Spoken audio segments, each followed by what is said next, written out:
Friday. I look forward to these Friday shows now. I started thinking about this on like Monday afternoon.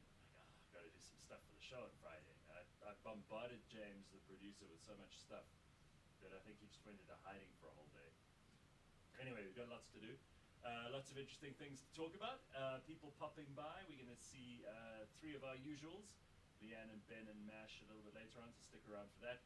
And Dr. Hanan pops in. We're going to be talking about dating madness. We're going to be talking about old people.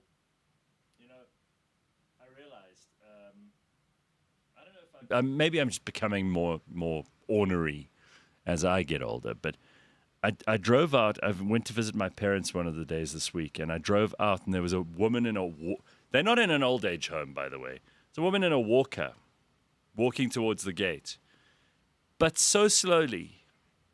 So, I mean, yeah, I've learned patience. I've had to and be mindful and all of that. Use the force, Luke. All that stuff, right? So I've become much more. I know what to do. I just calmly count to 1,000, and then she takes one step with the walker. Count to another 1,000. Takes the next step with the walker. I don't know where she was going or what she was doing, but she was right in the middle of the road, so I couldn't do anything about it. And I obviously took a picture and sent this to my whole family and said, "What the fuck is this?" And then drove down the road for, I don't know, 20 meters. And there's an old white lady in a wheelchair being pushed by her daughter across the road. I'm like, what's going on here? When did this become like a geriatric street? And I realized why this is. I think I've spoken about it on the show before. My grandparents, with the exception of my paternal grandfather, they all died before I was 12. So 3 of them went early. So I never really developed any like old people kindness. You know, if you have old people around you as you become an adult yourself, I think you're a lot more patient with old people. 3 of my grandparents were like, we're out of here. And I just never learned to really like old people. They all smell of wee, if you ask me. They take up a lot of space. They constantly like talking about their health issues. It's very, very odd. I mean, I'm not good at this stuff. I'm not good at the old people thing. So I don't know if it's just me. Maybe you're the same. And if you are, don't feel bad. That's all I'm going to say to you. Okay, we've got a bunch of stuff to do today. Leanne is in first, and then we've got Ben with some sport. But before we get to any of that stuff, I did want to bring up one other thing. James, you got all that stuff I sent you? All right. So just show them the kid who is on the bike and then he falls and he gets up straight away and starts dancing. This is how we should all tackle life. So almost the opposite of the old people discussion. This is how we should all deal with failure and when things don't go our way, which happens a lot. You know, I realized something else this week is that many people are pretending that their life is great. You know, they pretend they love their jobs. They pretend they are in a happy marriage. They pretend they are proud of their kids or whatever. A lot of these people are struggling. They're putting up a facade. They're trying to impress the rest of us. They're probably quite miserable deep down inside, but they don't want to admit that, right? The last thing you do is admit that you are not perfect, because then that has all kinds of social consequences for people. And I think we've got to stop doing that too. But if you are, and you do fall down, be like this kid. He's great. Watch what he does. Where to start? No need to ask. He's a smooth operator. That's awesome. All right, so Donna says, I would have jumped out and helped the elderly lady across. She's in a wheelchair and her daughter's pushing. Stop trying to claim virtue points here, Donna. What does she need you for? She didn't need you. I need to get into your head for a second, Donna. Guys, help me out on this. I said there's a woman being pushed by, looked like her daughter in the wheelchair, right? She's being pushed across the road. Doesn't need help. No one's going, oh, if only Donna were here to help me across the road. What a sweet young lady you are, Donna. No, This is not a chance for you, Donna, to show how wonderful you are, which is what so many people like to do on the internet these days. Instead, it's just a story about an old person. I was the one who needed the help because I had to fucking wait for her while she took forever to get across the road. But I'm not as nice as you, Donna. You see, you're a sweetheart. You're just filled with joy and love and kindness, and you want everyone to know it. You would have helped that old lady across the street. Why don't you highlight that comment, put it on the screen, guys, just so Donna can feel like she's a good person this morning. And let's all look at it and let's all clap. Can you put it up quickly for her? It's so important these days that people get attention for being good people. So there it is. Donna. Especially for you. This clap, guys. Clap, please. Thank you. Sure. All right. Fuck that, Gareth. When I fall, I just lie there for a while, assessing the damage, Slippery Pickle. It takes longer the older you get. I think that kid is awesome because he doesn't sit and moan about it. About to get my baby boy at 9 a.m. Much to look forward to. Is this your first, Nico? This is your baby that's being born. I assume you're not going to go and pick him up at some store where you can buy baby boys. Orphanage? Can you get an orphanage? They'll give you the big, you know what? Like, here's the special Friday special. Boys this Friday for 500 rand. Next week, girls. How does it work at the orphanage? I don't know. Anyway, Donna now saying that it's the lady in the walker. No, Donna, don't try and. What would you have done for her? What would you do? Hold her hand? She needs to hold onto the walker. How do you help? Explain to me how you help. Do you pick her up? Pick her up like Superman? Like Mary and the Pieta? What are you going to do? I don't know what shape you're in, Donna, but I don't know if you'd be able to carry either of these people. Certainly not with the wheelchair. Shani says, you love history, but you don't appreciate old people, Gareth. Yeah, because old people are not the same as history. That's why so many people hate history, because it smells like old people. Or in their heads, it's always old people telling them about stuff. Two different things. There are a lot of old people that have nothing valuable to add. I do believe in wisdom as you get older, and I have met some tremendous old people. One of my dearest friends is 91 years old next week, and I think that's remarkable. And she's not by any means one of those old people who I find irritating. But these two who were using the walker and the wheel, maybe it's because they took so long. I don't know. But those kind of old people, trust me, you're not going to hear anything interesting from either of them. They're going to talk about, I've got such a sore leg, and I slipped in the bath the other day, and I've been worried because when I cooked supper the other night, it took a lot longer than it usually does. And have you seen that TV program where the people win the money? What are these people going to give you a 50-page dissertation on why World War II ended when it did? No, of course not. And some of them, like that lady from Little Britain, they just walk and they just wee as they walk. So they don't even know they're weeing. It's just a big puddle that goes behind them as they walk. Very disturbing. They like what? They like appointment viewing. Oh yeah, no. Old people still watch the TV. They watch the TV. I've got to be in front of the TV at 7 o'clock on a Tuesday because my favourite program is on.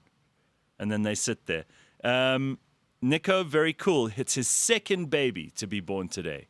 So congratulations. You see, now that deserves attention.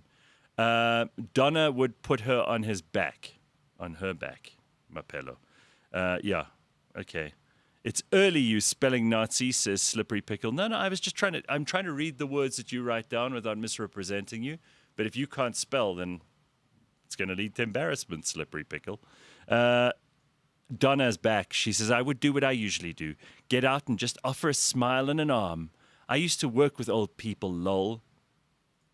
Again, let's take a moment to compliment Donna on what a great person she is.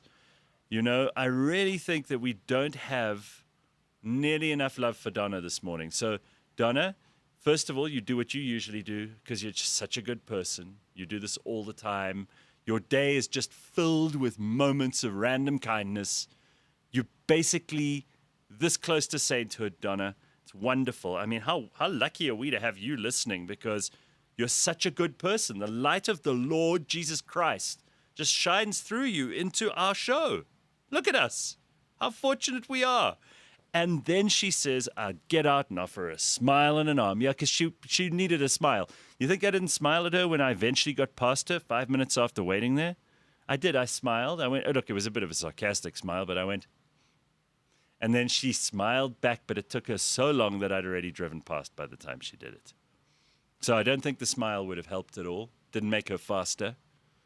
You see, Donna, the problem with you is you're immediately seeing her, this old lady, as the good, divine person who needs help.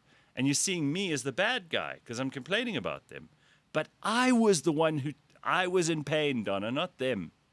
Because I had to wait in my car for her to trundle across. Here's how slowly she walked across the road, right? You ready?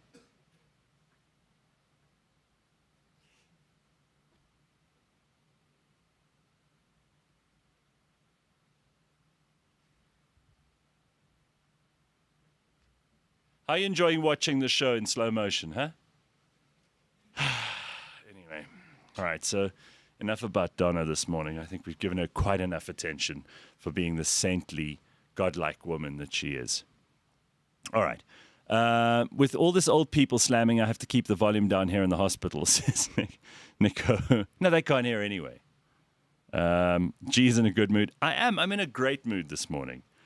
Sam and Sophie, both of them, because it's one account, Sam and Sophie say, give it a rest, Donna. This isn't your moment to shine, babes.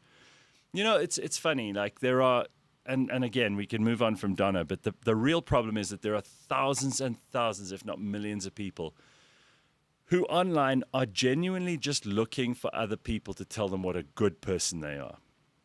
This happens in politics. It happens in society. It happens in culture. It happens in media, where you get people who they just really want you to think that they're a moral, ethical, decent, solid, well-mannered, kind person. And that is the number one thing, because they were obviously raised by people who said to them, the most important thing is to be nice. And I'm over it. Like, that's not what the internet's for. It's not there for you to fish for niceness, you know? Virtue signal about how good you are. You'll need Donna to look after Leanne. She's basically an old person. In 2 years, she'll be in a wheelchair. Yes, Slippery Pickle, that's not wrong. We are trying to keep her young, though. Gavin says, gee, why are you so grumpy on your first day of work? But I agree, old farts should be out of sight. No, I just realized, like, it's part of what we have to do, right? We have to put up with these old people. Good morning, happy Friday, everyone. It's officially spring, and we're not going back. Now, Judas is spot on there. What amazing, amazing, amazing weather we've had this weekend. I don't want to talk about the weather for too long because it is boring, but shit, it's nice. And I don't think we're even having spring. We're going straight into summer. That's what it feels like. And Ass is wearing green. Hello, Ass. Yes, this is my spring dress. By the way, I wasn't ignoring Leanne for the first 15 minutes of the show. Oh, I was getting worried there. No, you only woke up just now. Anyway, nice to have you here. How are you? Good, and you? See, I can be nice to old people. Yeah, I am your senior by 3 months. Mm-hmm. So you can call me old. What do I have to look forward to? In 3 months' time. Goodness me. Everything's going to hurt terribly. All right, so listen, we've got a lot to do. Ass, I wanted to tell you a couple of things. So first of all, I have a lot of photos of me that I don't like. You know, photos that have been taken by other people where I'm around. I try to avoid being in photos. I've never liked photographs. I hate confronting the way I actually look because I don't like it. Mm-hmm. But then occasionally I see a really bad photo of me that's hilariously funny, and I can't wait to share it. So I sent this to James to put up on the screen because it is my, you know, when you used to be able to set your phone up with a profile so that when someone phoned you, it showed their face. You can still do it. Yeah. Right. So this is on my friend Greg's phone, and I had dinner with him and his wife on Tuesday. And this is the picture that comes up whenever I phone him. Have you got that picture of me? It's good. This is great. Are you ready? Okay, show everybody. Let's go. Because there are people taking pictures of you everywhere. You can't do anything about it. Can't avoid it anymore. Right, so when you're putting food in your mouth, there we go. Isn't that beautiful? Oh, my God. Is that real? That's from ages ago. Yeah, it's probably about 2017, 18, somewhere around there. You look like one of my uncles. Oh, that's great. Does he always look like that? Because I'm pulling a face, just by the way. You know, I think he looks like that most of the time. Isn't that great? All right, that's enough. You don't have to keep it up there for half an hour. And that is a lie. That is not a true picture. Are you eating a pork pie? No, so that's made up. It's AI. Wow, Gareth. Pork pies, huh?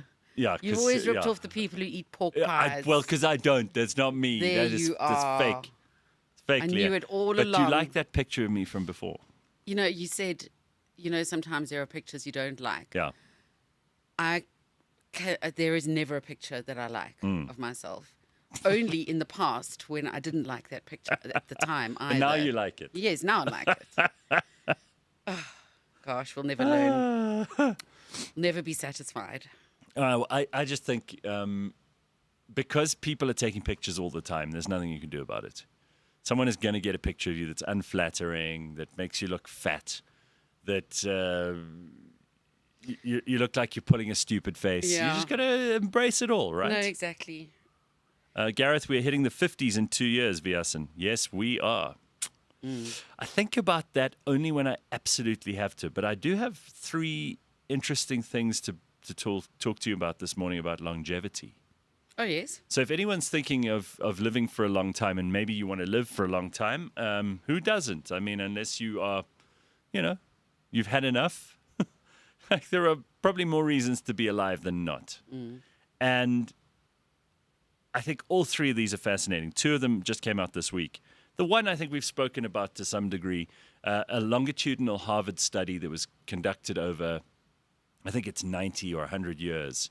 So they've been doing it since the 1940s. And they've surveyed 10,000 people and followed their every habit. I mean, not every single day-to-day thing, but they've followed their diets, their exercise regimens, what kind of things they do for fun, the kinds of social interactions they have. And they put together this study with the sole purpose of trying to discern what it is that makes certain people live longer than others. And obviously, most people will tell you genes have something to do with it, and that's probably true. We can get to that in the second point I'll make. But this first point is that in this 10,000 people longitudinal survey that was done by Harvard, they discovered that the single biggest indicator of longevity and living not just a long life, but a happy life, is meaningful social connections. The more meaningful, real connections you have, the longer you will live. Yes. Obviously, being around other people who you really want to be around, laughing with them, that's a big part of long life. Yeah. Yeah, I've seen studies. I mean, it may have been the same study that I've seen to that effect. And I do remember my grandfather, who died at the age of 103, not my genes, but anyway. Sure. He was part of a study of Really? people all around the world. Yeah. He was visited by scientists from some other country to ask about his habits. And it's so strange. He never smoked. Really? But he did have the odd scotch. And he danced, like not professionally.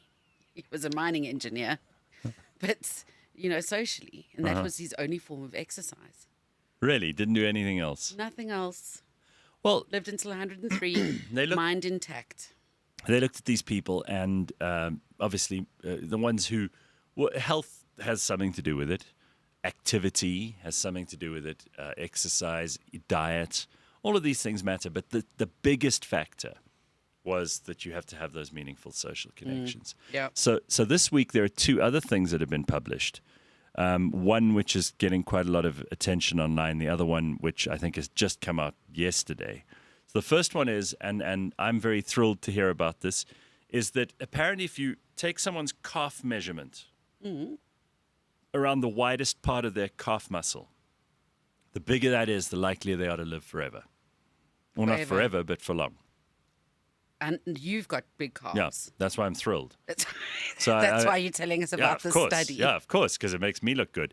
No, it's... But you do get different types of calves. No. So what they say is... You get like hefty. Yeah, you do. And those people probably will last a long time. No, but like not muscle, just fat. Yeah. Yeah. But what they're doing is they're saying if you are a not morbidly obese person, then if you take that measurement, because it's just a muscle, there's one bone in the middle, it's a large muscle. Well, two actually. You get, well, you know what I mean.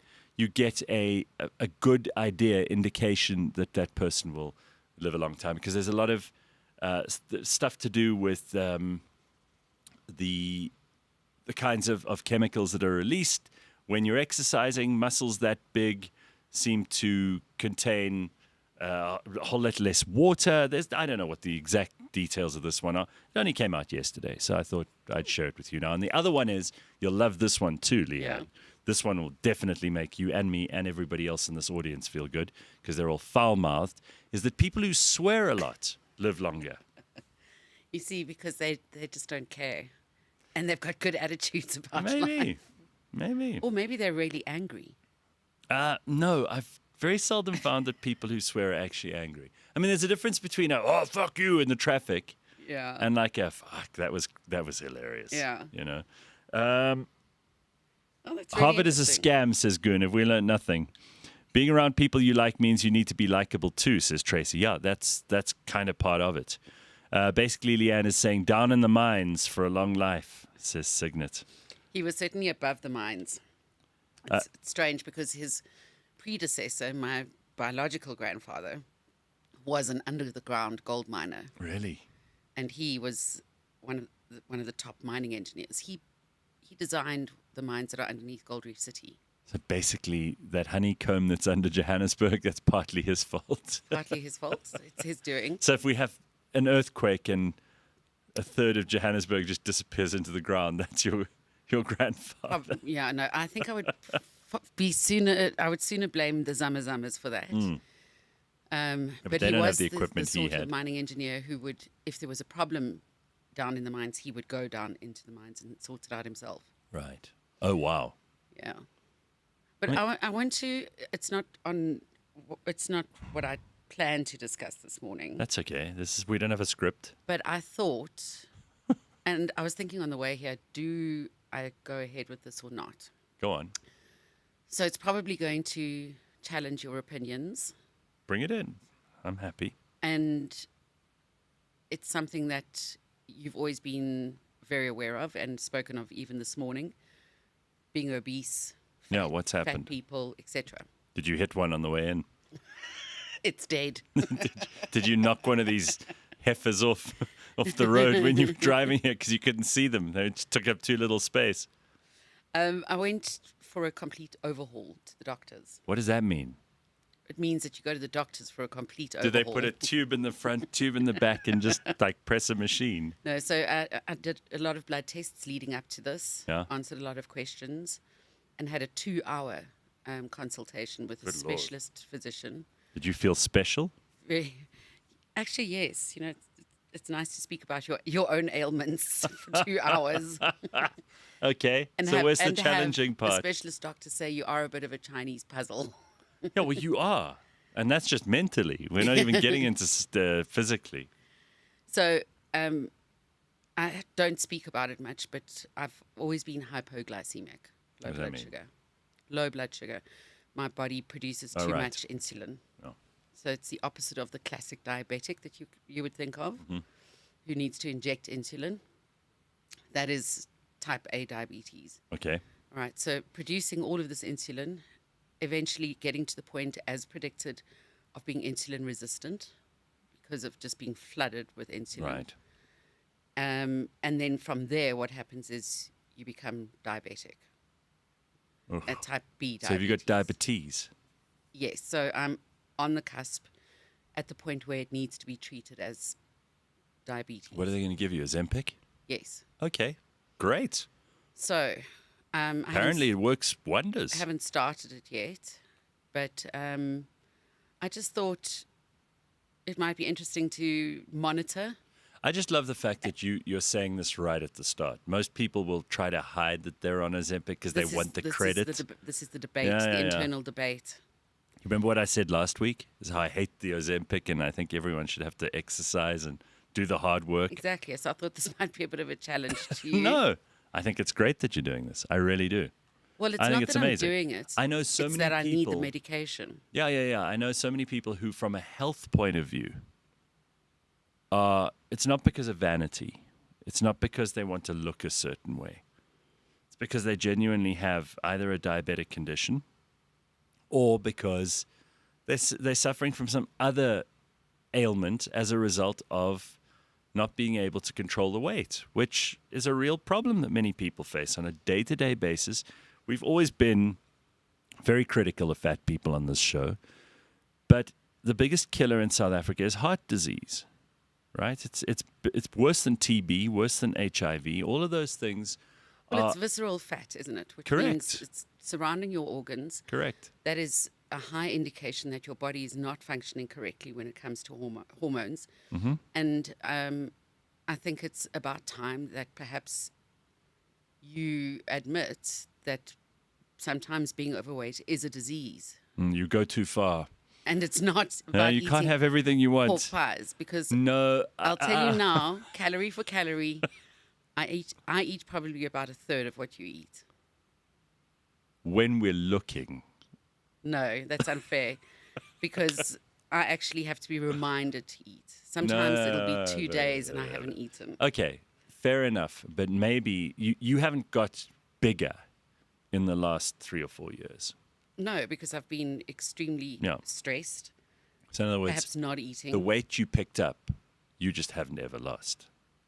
But you haven't gained more along No. the way. In I fact, mean, I've lost weight. yeah, I think you probably look about the same, if not better, than about 4 or 5 years ago. So that's just. I've lost it's about not as 10 if- kilograms. It's not since as if then. you're, noshing down on cakes on weekends and adding.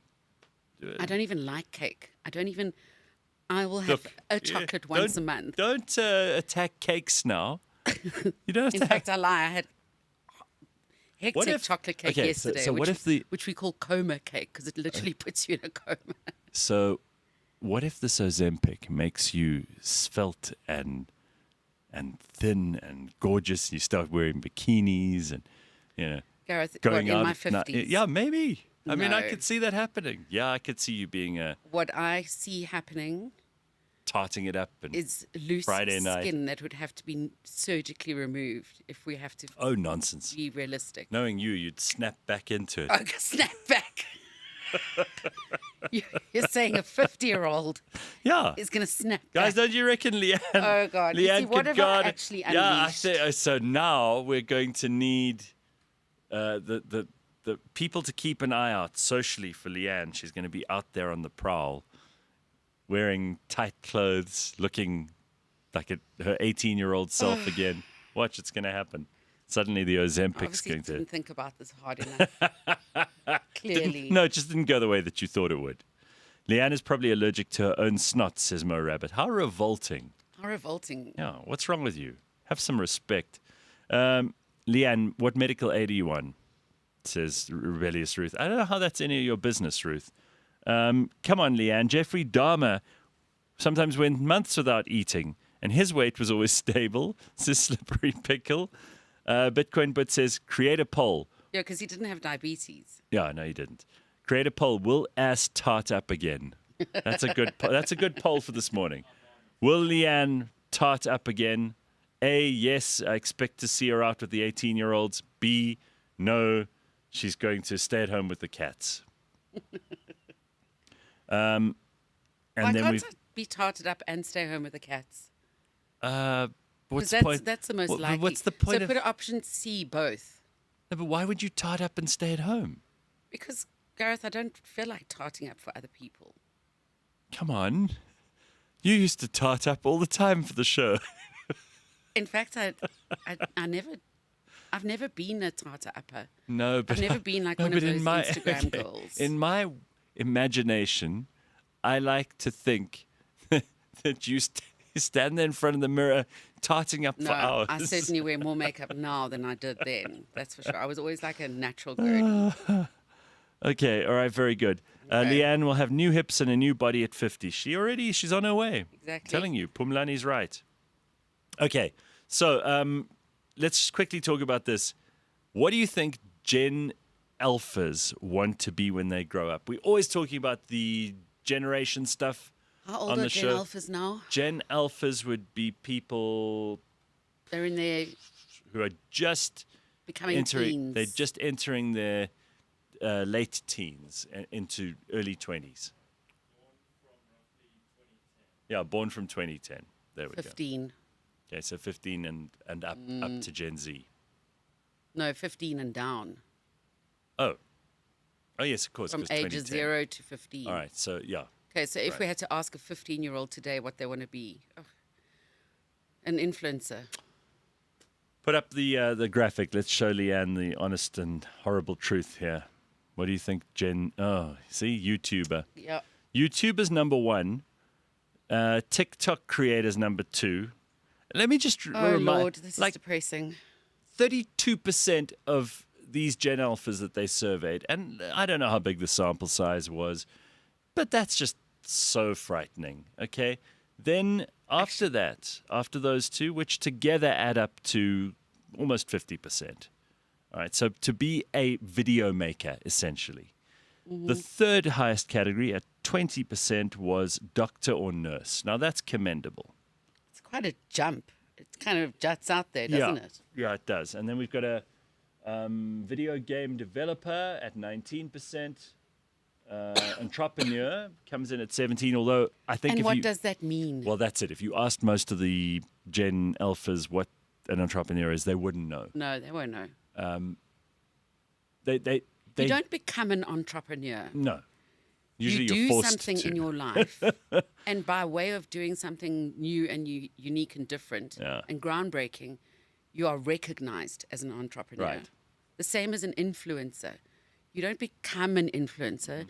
You do something in your life that makes you famous, interesting. Sure. And then you are regarded as an influencer. Oh, jeez. Okay, don't get depressed. Then we've got artist.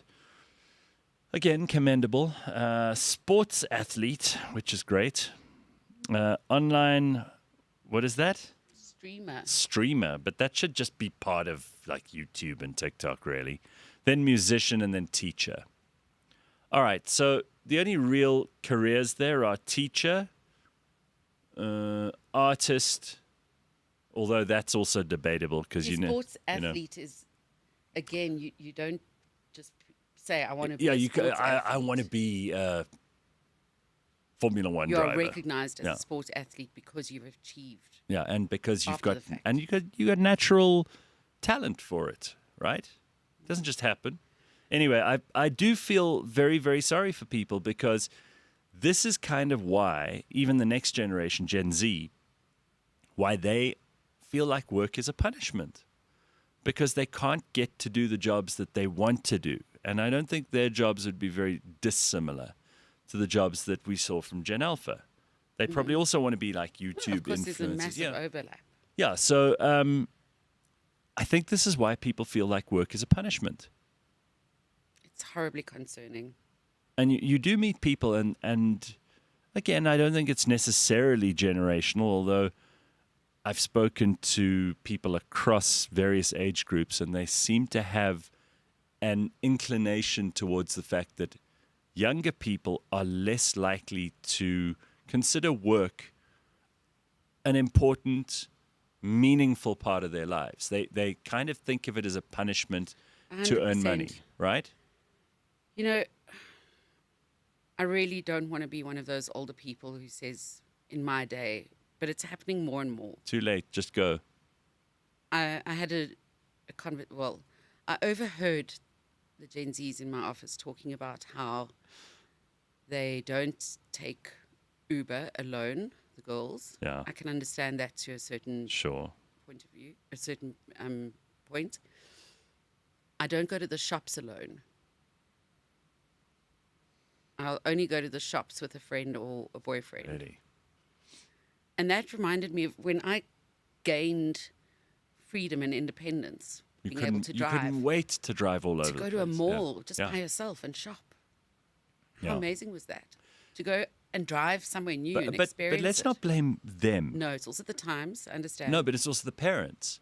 I mean, I don't think it's the times. I think we live in a safer time now than it was when we were kids. But I remember at the age of 21 being an SABC reporter. Yeah.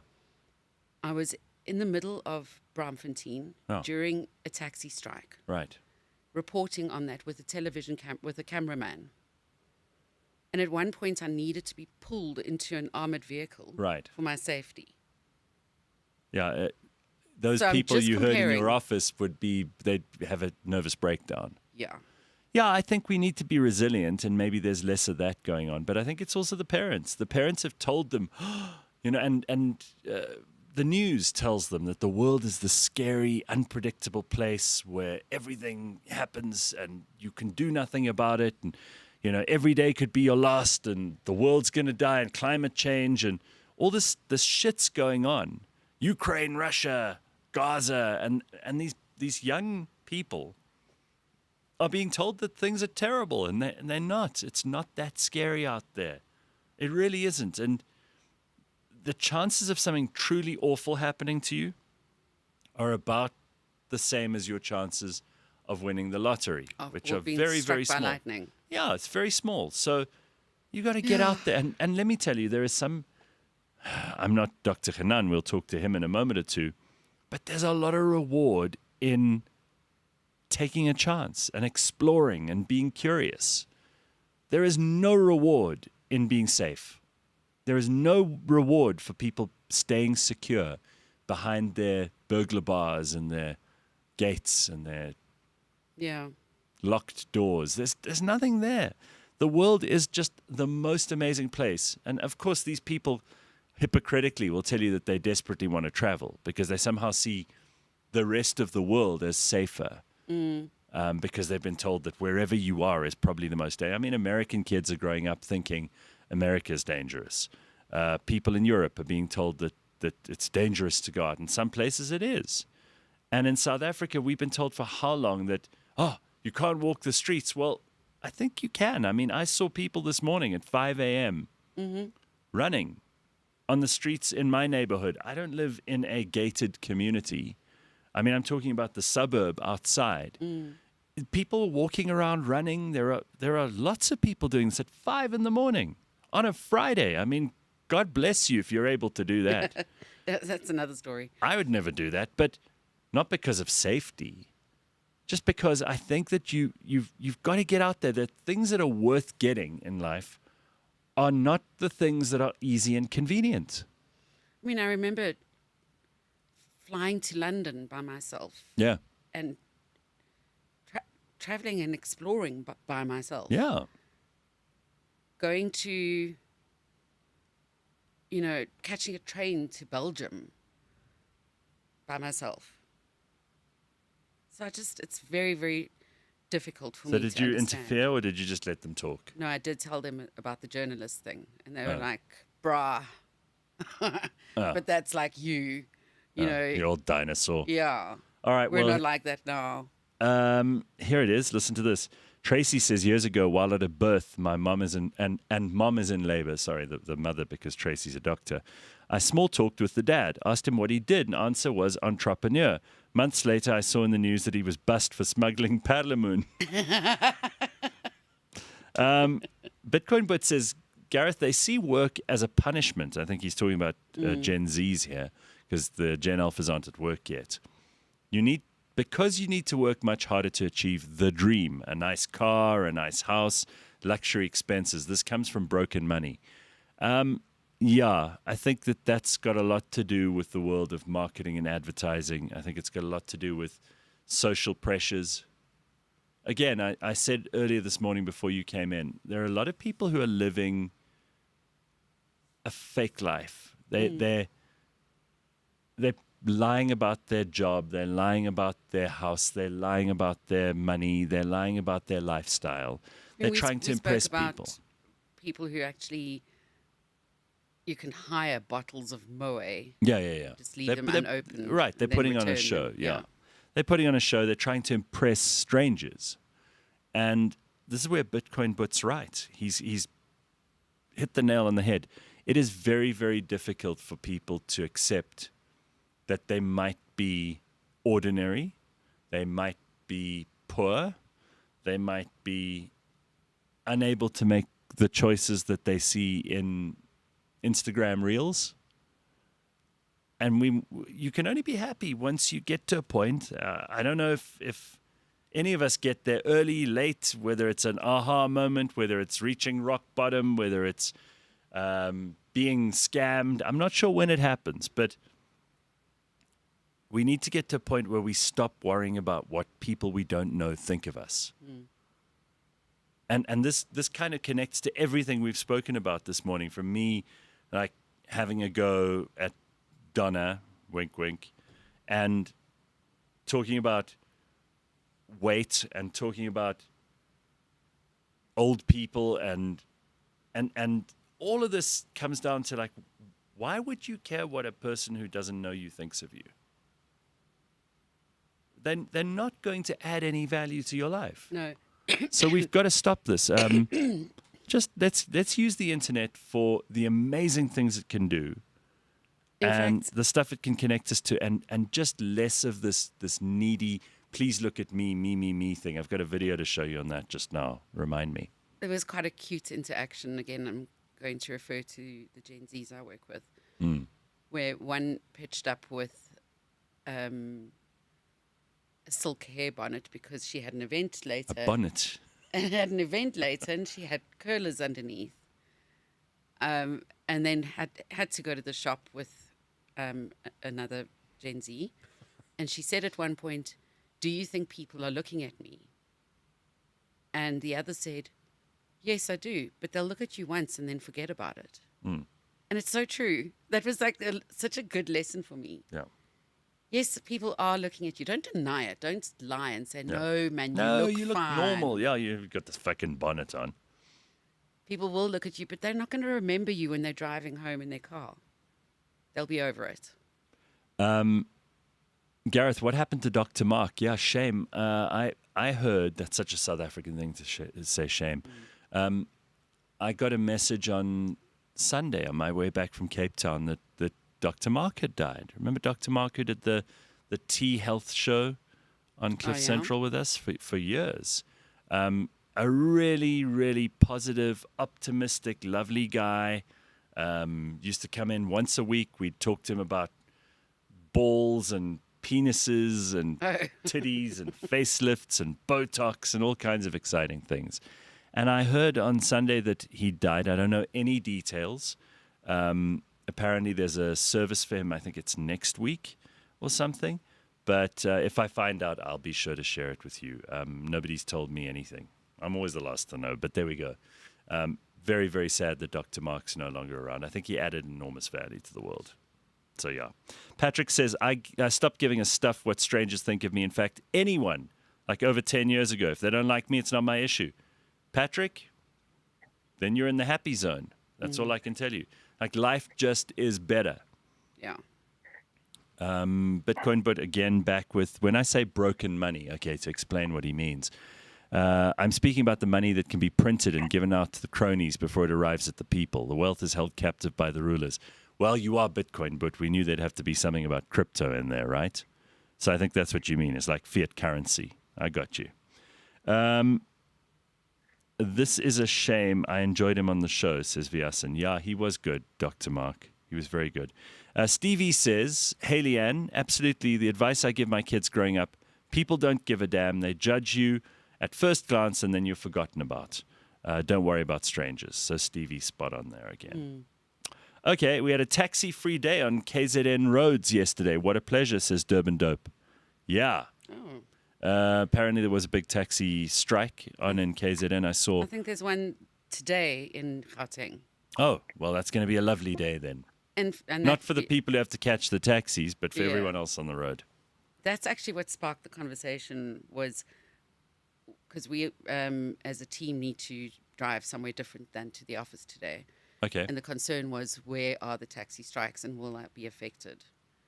So that is something like dangerous to consider.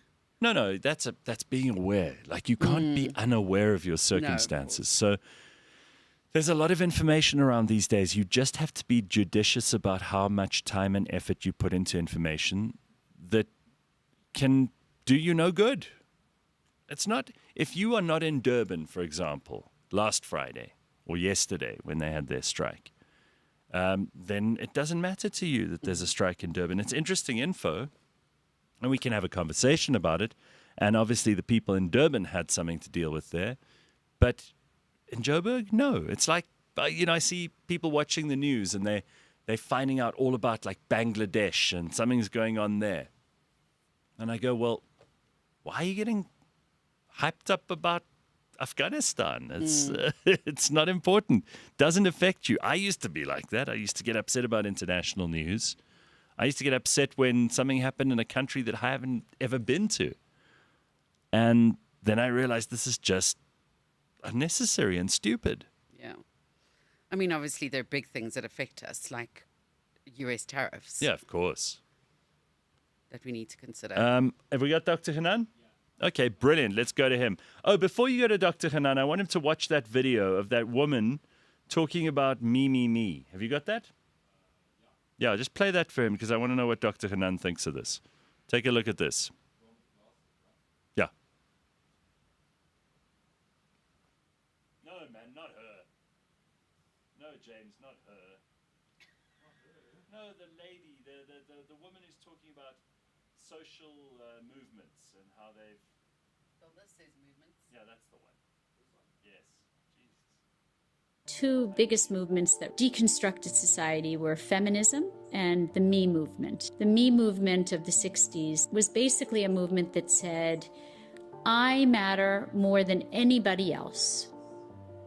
Now, bad therapy, by the way, can promote that. So that's what I mean by there's good therapy and bad therapy. Bad therapy is what you want and you need, and nobody else matters but you. Me, right? That's bad therapy. That Me movement told people that individualism, that freedom to be you, freedom to be me was the most important thing. And that responsibility for relationships, for family, they no longer mattered because what mattered was you, no one else. All right, so let's go to Dr. Hanan. What did you think of that, by the way? You think she makes sense? So, what do I think about it? The Me movement. So, I think it is a problem. I think we've become very self-indulgent, and this movement towards self-reflection and internalizing everything, and it's all about me and what I need and what I want, has made us worse. It hasn't made us better. It's turned us inwards instead of turn us outwards. We are creative human beings, and we want to go out there and make magic as opposed to turn inside and sit in bed, cover our heads with a duvet and wish and hope for the best. It doesn't work that way. I think for mental health, you want to go out and create as opposed to turn inwards and stand still. So, Doc, what about this thing that Leanne and we can only briefly touch on this. I know we've got some other stuff to talk to you about this morning, but this idea of so many people being afraid of life, like not taking the chance to have an adventure, not going out and exploring, being curious about the world, rather choosing safety, choosing familiarity and predictability. I mean, I know humans have got this inbuilt thing where the more unpredictable something is, the less likely we are to feel good about it. But surely that exploration is part of our nature, that desire to get out and see the world, do things that are maybe a little bit risky, but perhaps have an enormous payoff at the end of it because you get to learn something new, go somewhere new, have some fun, try something for the first time. Isn't that stuff so electric that it compels us to just break the safety rule? I think it's more than just electric. I think it's necessary. Nobody ever feels by the time they end up on their deathbed, looking back at their lives, that they should have stayed more in their comfort zone. Everybody feels that I should have adventured more. I should have loved more. I should have danced more. I should have experienced life outside of my comfort zone more. The brain has got one important function, and it really cares about one thing, which is the conservation of metabolic energy. It wants to conserve energy. That's why doing things out of your comfort zone is so scary for us, because the brain doesn't want you to venture out, because there are lions and tigers out there. And it takes incredible amount of metabolic energy to step out of comfort zone and learn something new. To stay within your comfort zone is very safe because you're on autopilot and it requires zero energy.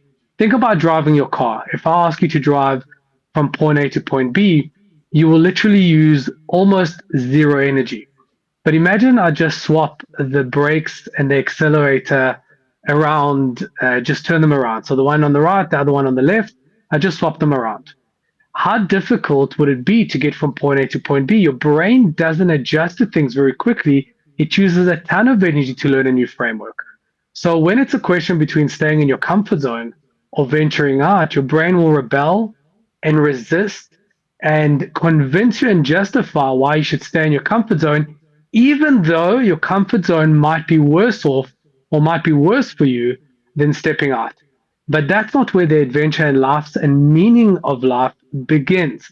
Not in your comfort zone. It starts right at the edge of your comfort zone when you step out. I want you to consider this exercise that I use in my life quite a lot, and I think you might find it useful too. Imagine your favorite people watching a movie of your life. So they're sitting in a cinema and they're watching you from the moment you were born up until this point. Once we get to this point, what would they be saying? Would they be saying to you, "Oh my God, don't do this"? "Oh my God, I hope he does that"? What would they be cheering you on to do? Would they be saying to you, "No, no, no, no, stay safe, don't venture out, don't step out of your comfort zone, continue doing what you were doing"? Or would they say, "Risk it, boy, oh, go out there, you will learn"? In life, I really believe there are no failures. You either win or you learn, and life is long. Give yourself the opportunity to make mistakes, learn lessons, step out, and level up. Use that information to make yourself better. But we don't learn anything new in our comfort zone. That's why go out and venture. You can't get it wrong. And people, just one more thing. People will say, "But Hanan, what if my decision is really consequential, a life and death?" In reality, that only happens in action movies, the blue or the red wire. In real life, your life is going to give you 1,000 chances to get it wrong before it's really consequential. So go out, make mistakes, learn, level up. Make mistakes, learn, level up. That is how we get better. Don't sit in your comfort zone. It's not meaningful. It's just safe. Wow. All right. I love that analogy of the people watching the movie of your life. Got to think about that, because it does kind of make you feel responsible for keeping the movie interesting as well, right? Exactly. 100%. Can't make people watch a boring movie. All right, so Leanne's got a list of new, she'll explain this to you, but they're apparently never before seen kinds of mental disorder, and we want to just let you have a look at these for the first time. What do we got, Leanne? Talk about throwing something at you while you're not prepared. I actually thought about sending you this article, Dr. Hanan, but mental health professionals are apparently calling it AI psychosis. And we've spoken about it a lot. That's people turning to AI models for mental advice, medical advice. However, it has led to, for instance, a man who was repeatedly hospitalized after ChatGPT convinced him he could bend time. Another believed that he discovered breakthroughs in physics. Yeah. And there was a tragic situation recently where ChatGPT had assisted in the suicide of a 16-year-old boy. Sure. But this AI psychosis is being spoken about in a recent interview. A clinical psychologist, Derek Hull, who is helping to build a therapy chatbot, said that the reported cases seem more akin to what would be called AI delusions than psychosis. He says psychosis is a larger term. Yeah. But yes, there are these people who, he spoke about a man who believed he'd pioneered a new field of temporal mathematics. These people are just, they have these grand delusions. Yeah, I suppose these are inevitable consequences of what we think is the amazing possibilities brought to you by AI. There are going to be some terrible consequences too, right? Again, risk Very much and so. sometimes reward. AI is so dangerous in the respect of it will reflect and mirror back to you exactly what you desire. So you can turn it into your own slave. And the worst thing you can do is create an echo chamber that justifies your own narrative, because your narrative could be wrong. You could be driving right over an abyss, and AI will tell you that you'll survive and you'll be okay. Just keep on going straight, because it will justify your own position. Unfortunately, AI will be trained according to your own narrative. And again, it will just mimic exactly what you want it to. So, unfortunately, when you want to be right to yourself more, and it's more important to you than getting it right, then you're going to kind of be swimming in your own echo chamber that again justifies your position. You want the people around you to calibrate you effectively. You want to create mirrors, real people in your world that actually mirror to you the real reality, the real world. Nothing beats reality more than reality. And AI is not reality. It will just mimic and justify your own position, which could be wrong. Your roadmap to engage the world could be wrong, and AI will just justify that for you. Sure. You got to take the good with the bad. You can't just have one. I've got a picture of somebody. Have you got that picture of that girl with the haircut, the new haircut, James? I want you to tell me what this haircut tells you about someone's state of mental well-being. All right? If there's any connection. I mean, you might tell me, Gareth, you're stupid. There's no connection between a haircut and whether someone's crazy or not.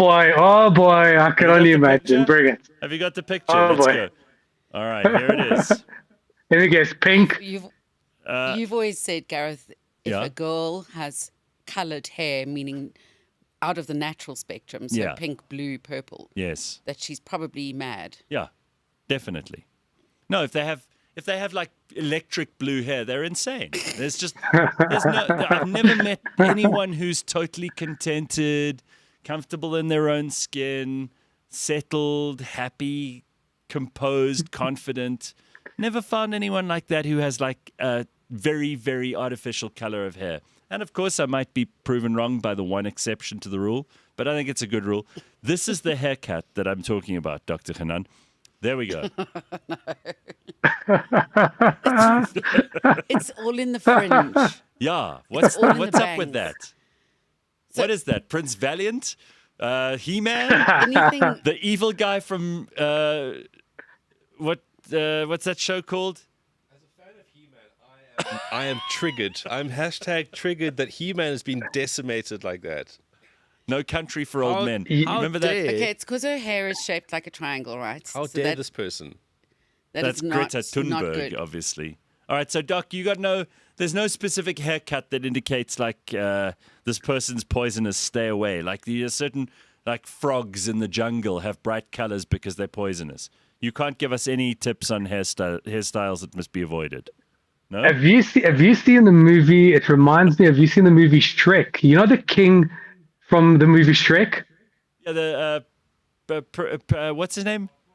Farquaad. Yes. Yeah. It's like Yes, him. that's the one. Yes. That's the Like one. a French page boy kind of haircut, yeah. All right, you can take that away now, James. Please. Jesus, Jeez, how long do we have James. to look at fucking Greta? Oh, Wow. James. Bad enough. And Burning my retinas. So, okay, no haircut particularly indicates anything, right? Not really. Oh, damn it.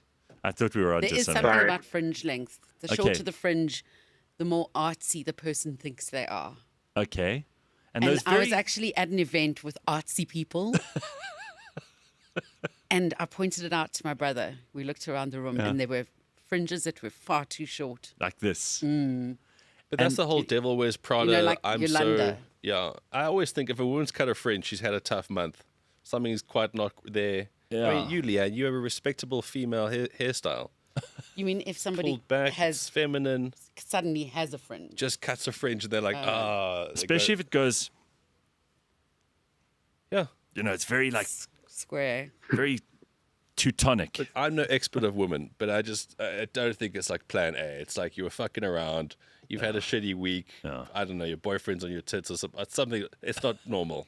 And it's regretted within like 2 days, 1 day. Oh, man. All right, I've got a game for us this morning. You want to play a game? Yeah. And I mean, I don't know, but okay. All right, cheers, Dr. Hanan. Did we say goodbye to him or did he just go? Okay, yeah, he's got things to do. James just deleted him. Oh, I love the way that James shows us that he's gone as well. Yeah, nice black screen there. It's like James also likes it. There we go. Yeah, that's very attractive. Which one is more mentally ill? That's great. It's a good picture of me, huh? So what's the game? Okay, here's the game. There are words in English that the old English aristocracy used to use to pronounce them a certain way to figure out who were their people. You know how people always try to figure out who's in the upper class, who's not. These days it has a lot to do with money, even though money has never been the thing that the English upper class has used to identify other English upper class people. So usually they'd all know each other's family tree like the back of their hand anyway because So they're has a all lot to do with related. accents. Yes, accents were a big part of that. That's why in England you get so many different accents. But there are a bunch of words that I'm going to ask you guys to see if you can pronounce them. If you pronounce them correctly, then you're obviously an aristocrat. Okay. If you don't, you're just a peasant. So they specifically made these words difficult to pronounce properly so they could figure out whether you were in or not. Yeah, boy. I feel like this is a trap. No, it's not a trap. All right, are you ready? Let's play the game. All right, James, put up the first word. How do you pronounce Can we just this? shout it out? How do you pronounce that? Oh, I would say maybe That's Cholmondeley. I would go with Colmondley. Cholmondeley for Ben and? Cholmondeley. No, Chumley. Okay. Are we now peasants? The peasants on the first round. Automatically. No, we What Sorry. does it mean? Peasants on the What does first it round. mean? All right, Chumley. next, My ass, that's it's Chumley. a surname. It's a surname, Chumley. Okay, next one. Pronounce that one. What's with this font? Devereaux. Yeah, it's a terrible font, James. Jesus. Devereaux. No, it's Devereaux? Devereaux. Straight up Devereaux. All right. Devereaux, somewhere it's Devereaux, somewhere it's also Devrooks.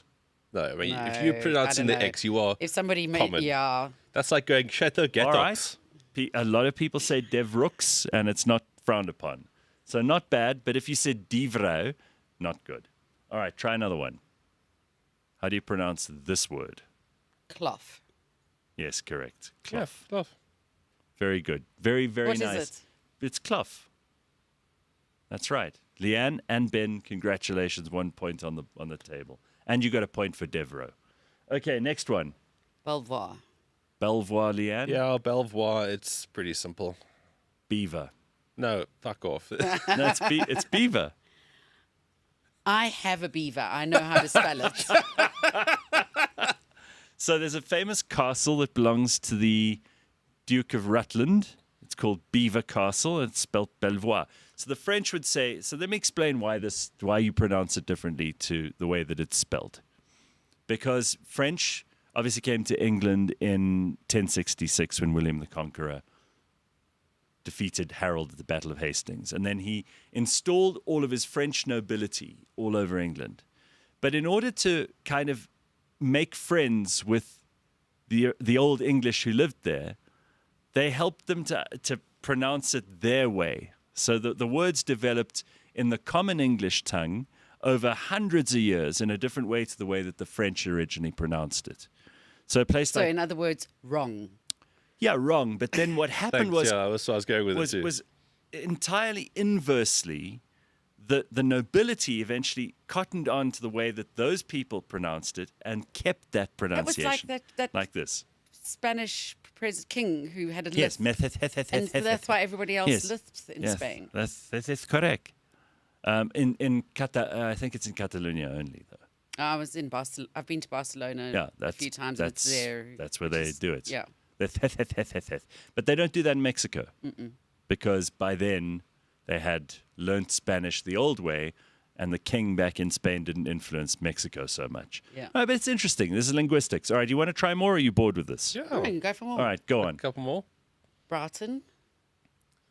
Brofton. Don't tell me it's It's not Brofton. Beaver. Ben? You said- Beaver. Ben reckons it's beaver. No, it's actually Broughton. Broughton. Oh, that Broughton. Yeah, makes because sense. Broad. you've brought your beaver over. Yeah, Now it's right. Broughton. No, man, it's brought All right. on. Another one? That's a good one. Ruffin. Ruthven, for anyone who's listening.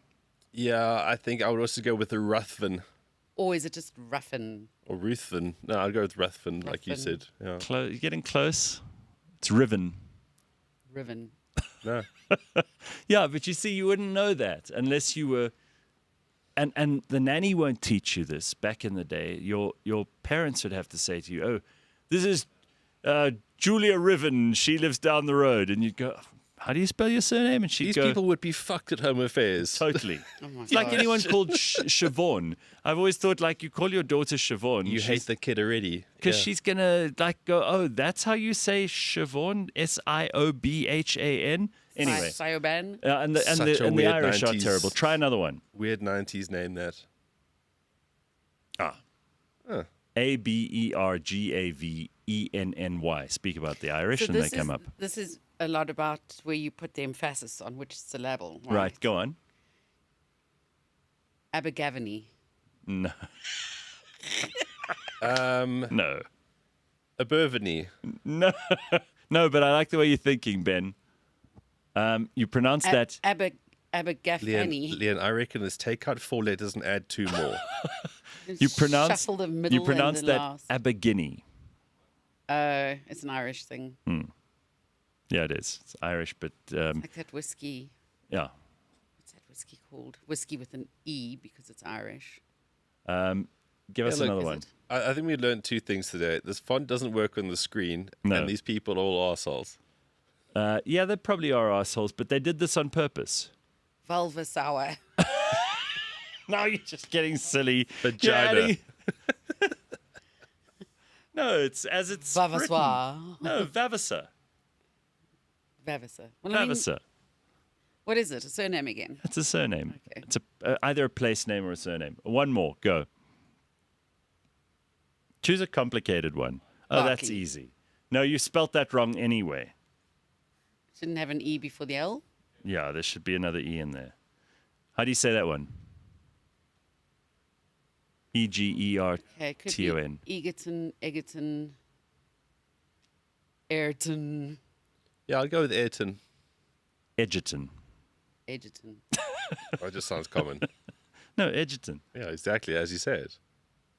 All right, and then there's one in Joburg that people always get wrong. Near Kailami, between sort of Midrand and Lone Hill, that sort of area. There's a lot of Start with horses there. Buccleuch. Beaulieu. Blue. Bellew. You actually pronounce that. You're meant to pronounce it. Bewley. Bewley. Bewley. Bewley. Well done, Ben.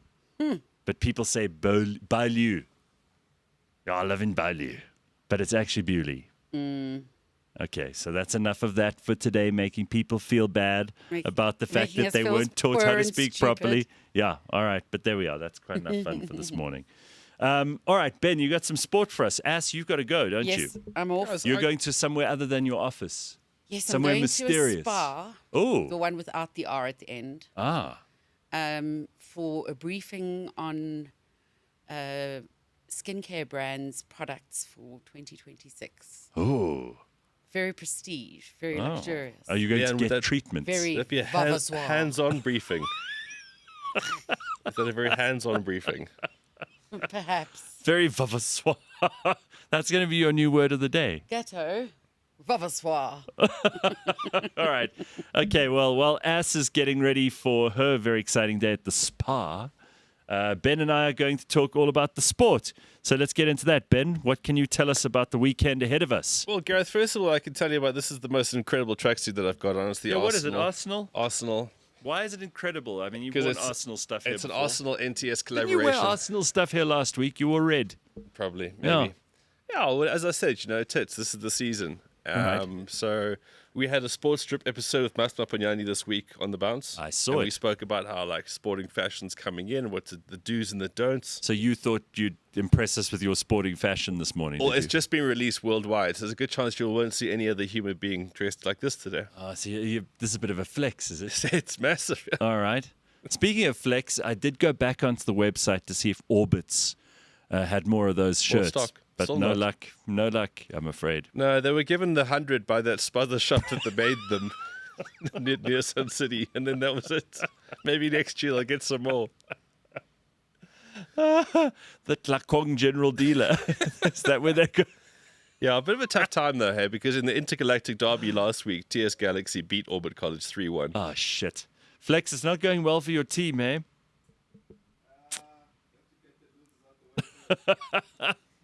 All right. Okay, so let's go. Yeah, look, bloody good weekend for the sport because rugby championship, okay? Yeah. So this is the one we've all been waiting for. It is our chance to play against the All Blacks in Eden Park. Now, there's 3 A's in there, just in case you want to know Park, culturally. We're right. looking at words to pronounce. So we all know the big narrative here is that New Zealand just don't lose here.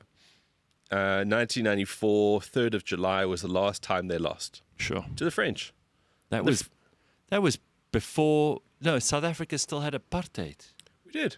Oh. And no team has gone to that ground, put the boots on, run onto the pitch, and left as winners. There's been 2 draws. The British and Irish Lions drew there with them, and South Africa drew there with them. I think it was 95. So, pretty good record. What makes it even more monumental this weekend is that Vavassoir, doesn't matter. Ardie Surveyor, Yeah. he'll have I've got you questioning every word now. Ardea Surveyor will be playing his 100th test on this amazing moment. So you can't get a bigger test match, really. Like, we were all so excited about the World Cup finals, 2019, 2023. This is it. I Right. know World Cups are World Cups, but we've got 2 of those already in a row. Wow. This game, I think, is like, it's the next thing. It's so the huge. stakes are high, and I see that Jesse Creel's captain again. Yeah, James, we're just popping up that team sheet there. We've got a bit of a predicament, actually.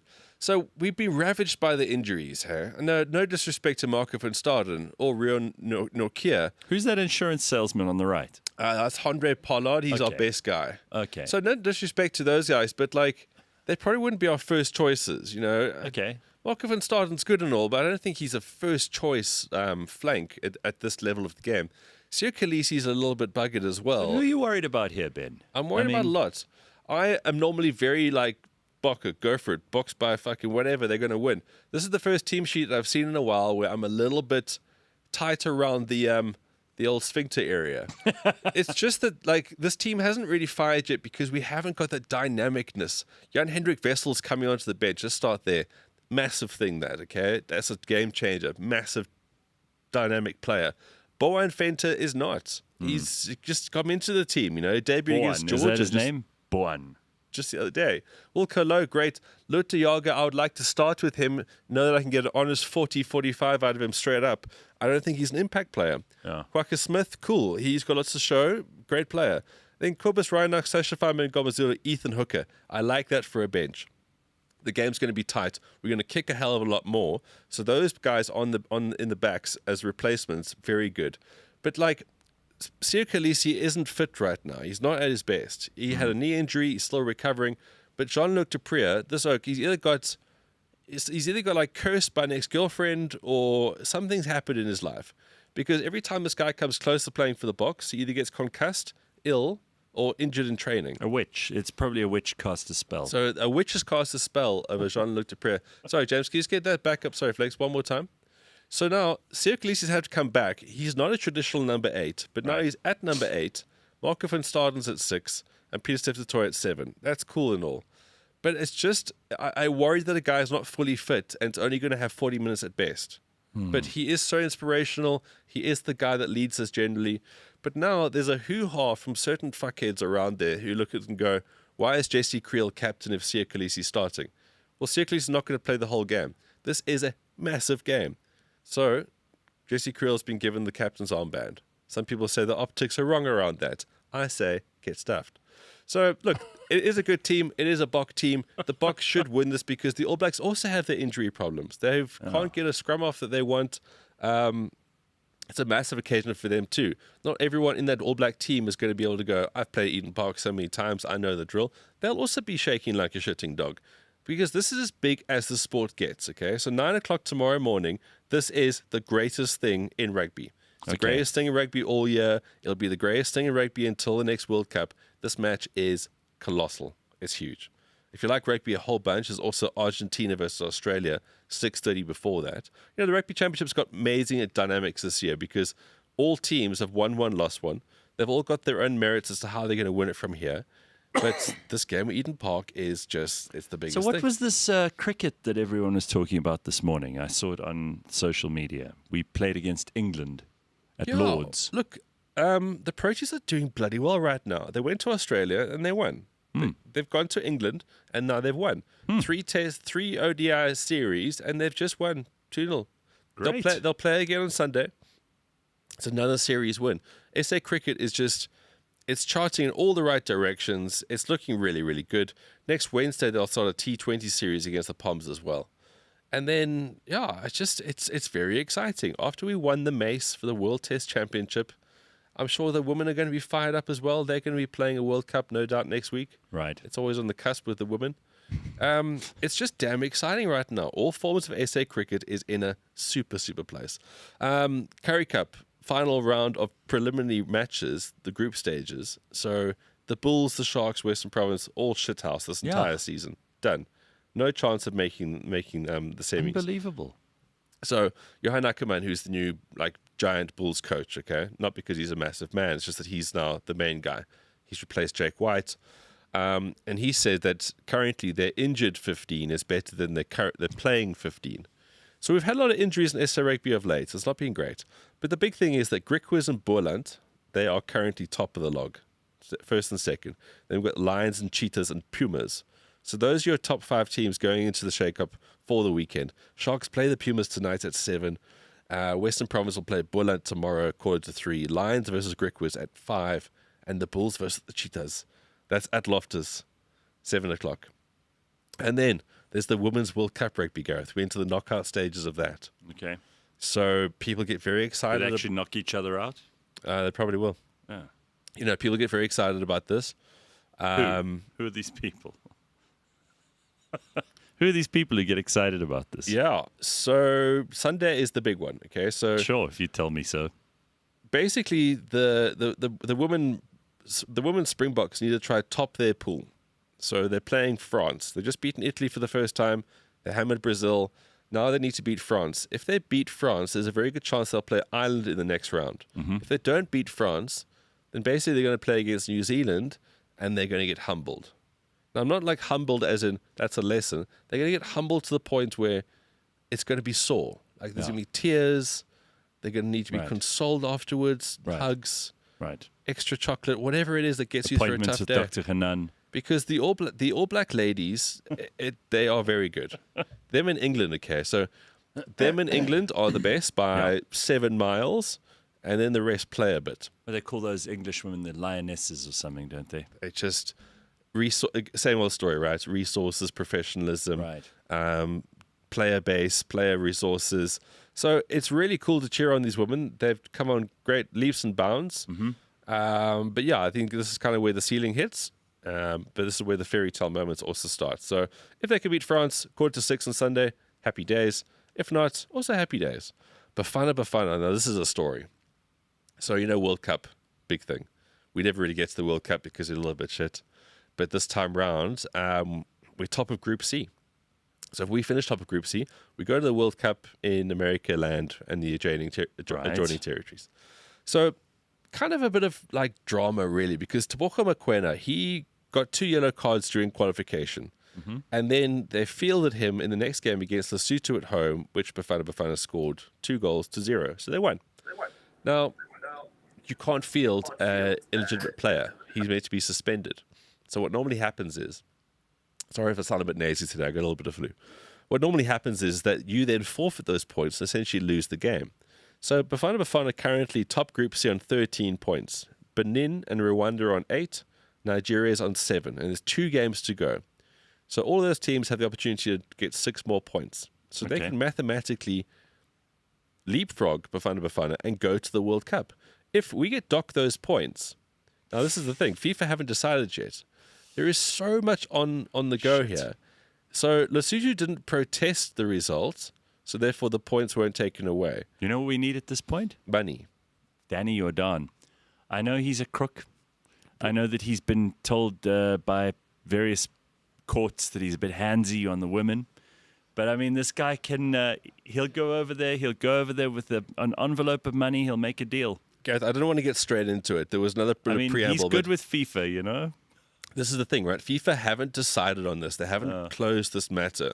So Benin and Rwanda, by the rules, because I think it was some other African team did this once, and they were suspended. They lost the points. Because it's a clear rule. They didn't bribe enough. Bafana and Hugo Bruce and all those oaks are like, guys, we're really embarrassed. We made a mistake. Yeah. And then like, let's move on. But now all the other teams are going, no, screw that. You must lose those 3 points. So they're playing Lesotho today in Bloemfontein. All right. 6 o'clock, big one.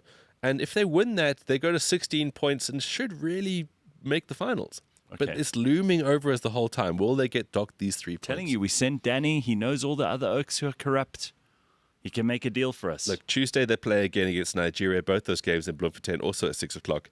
But this is what it comes down to, right? This is a major deal. Bafana going to the World Cup is worth a lot of money. Hell yes. It's a big deal. Any of these teams going to the World Cup. So now, as you say, FIFA's got history with this kind of stuff. Yeah. Football's got history with this kind of stuff. It's not like anyone looks at FIFA and goes, oh, there's no corruption there. A bastion of honesty. No, exactly. So I'm not saying that corruption's going to happen. All I'm saying is that we're in a bit of a sticky wicket here. I just got to tell you that we've got to play our strengths. And one of the things that South Africa is good at is corruption. Get Danny back. We need Danny That's what for you're this. saying. We need Ivan Khoza. We need who's that former minister of sport? I think he's dead, but Makengesi Stofile. We need all those guys. Well, I need mean, them. perhaps it's already been in the mix, seeing as FIFA haven't docked us the points. Yeah, Maybe they've they've already enveloped. envelopes. Yeah. All right, so look, Excellent. also there's US Open finals this weekend, right? So we get to the big crescendo.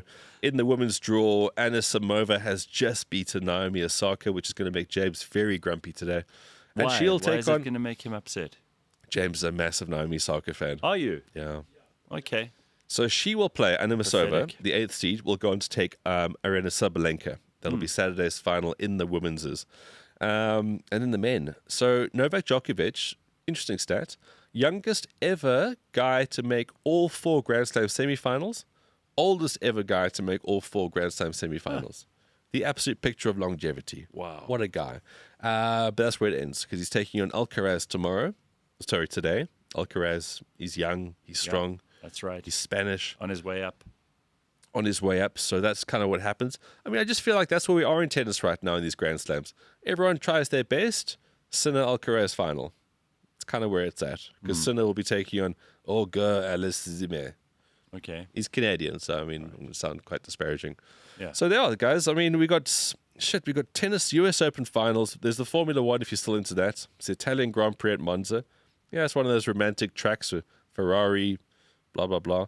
There's some crickets, there's the football, and so much rugby. What a great weekend to be alive. Absolutely. Really is. All right, so I have a story that I thought might interest you. In fact, there are 2 of these. The first one is there's a Pennsylvania couple. Sound like normal people, like James and Carly are their names, Such normal names. right?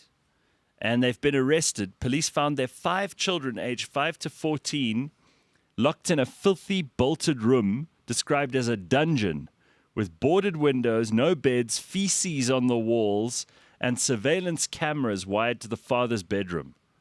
The children have since been placed in protective care. The parents face multiple charges, including aggravated assault and child endangerment, with reports alleging that they used a stun gun for punishment.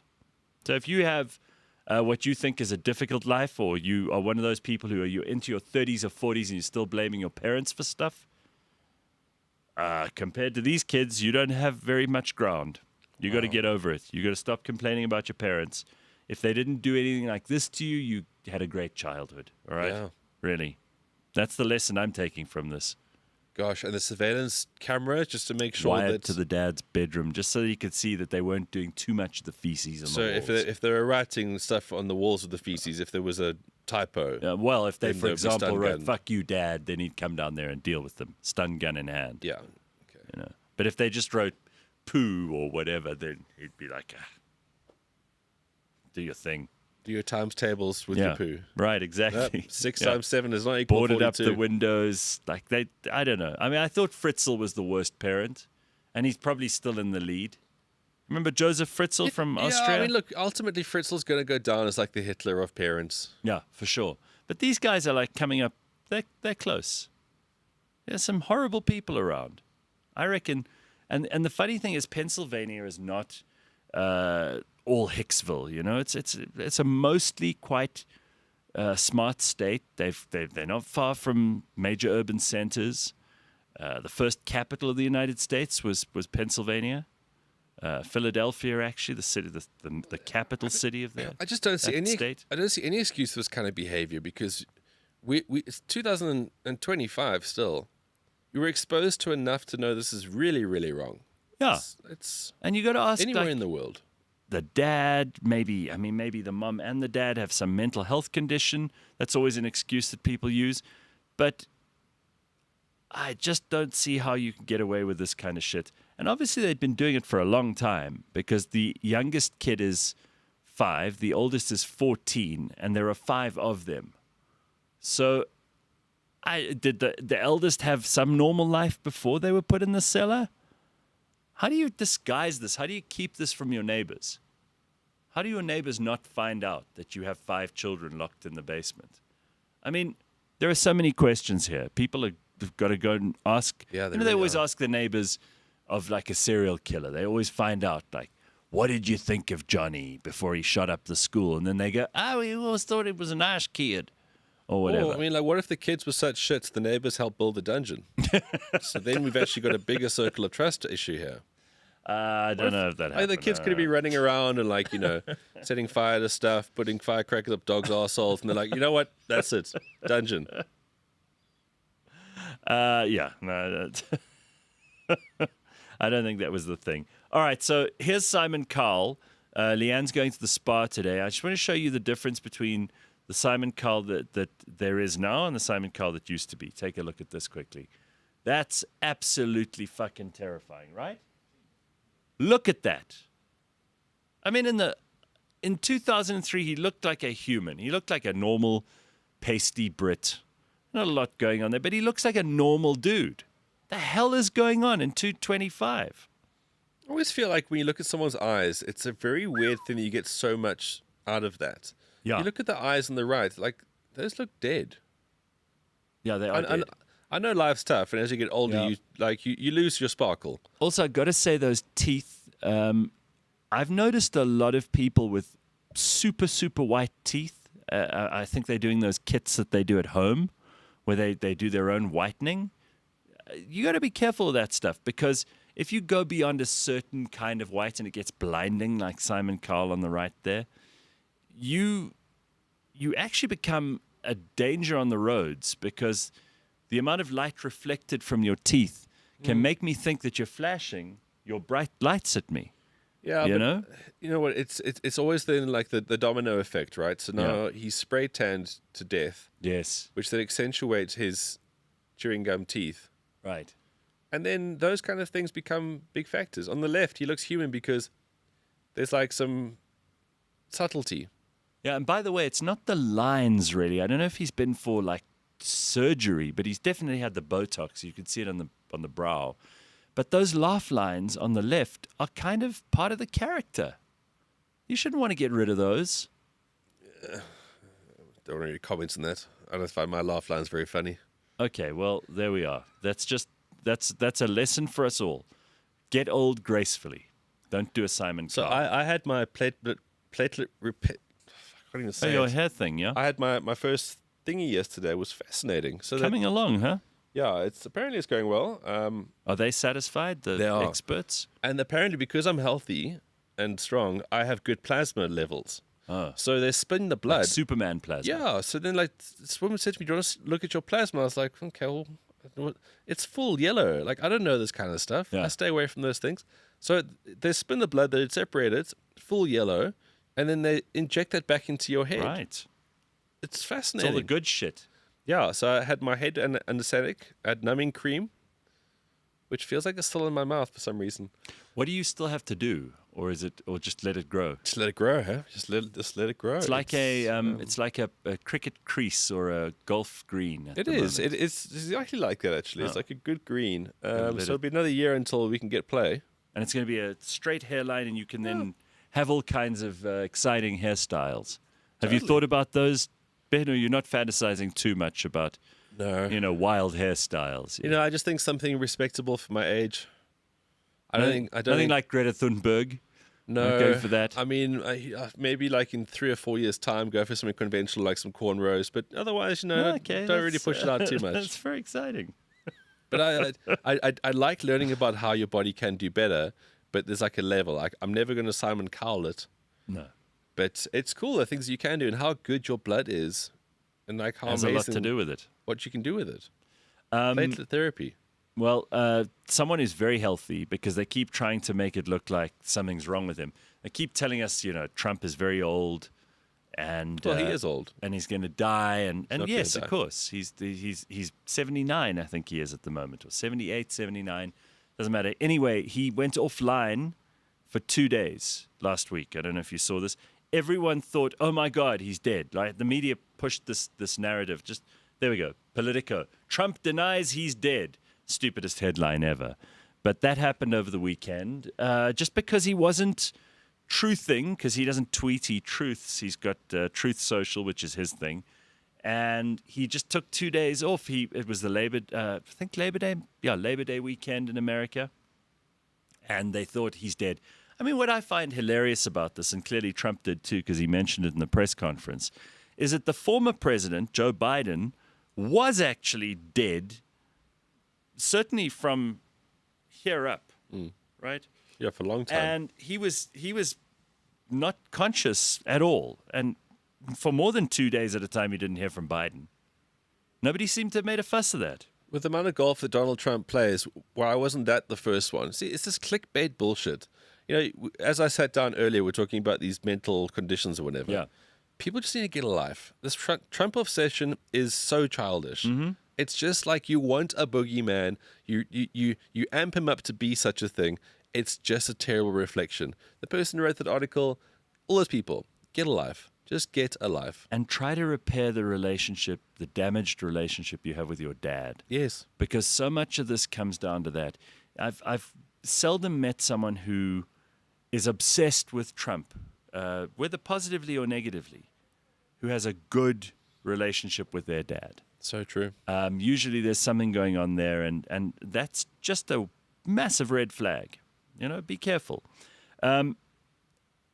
If you're ever sitting on public transport, there's a tip for a Friday morning. We try to be useful here.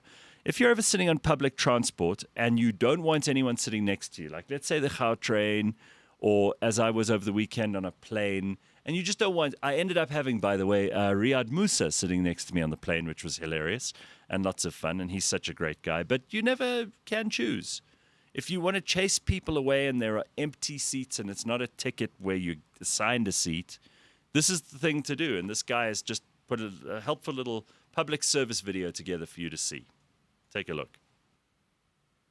Oreos and Jellybeans. This treat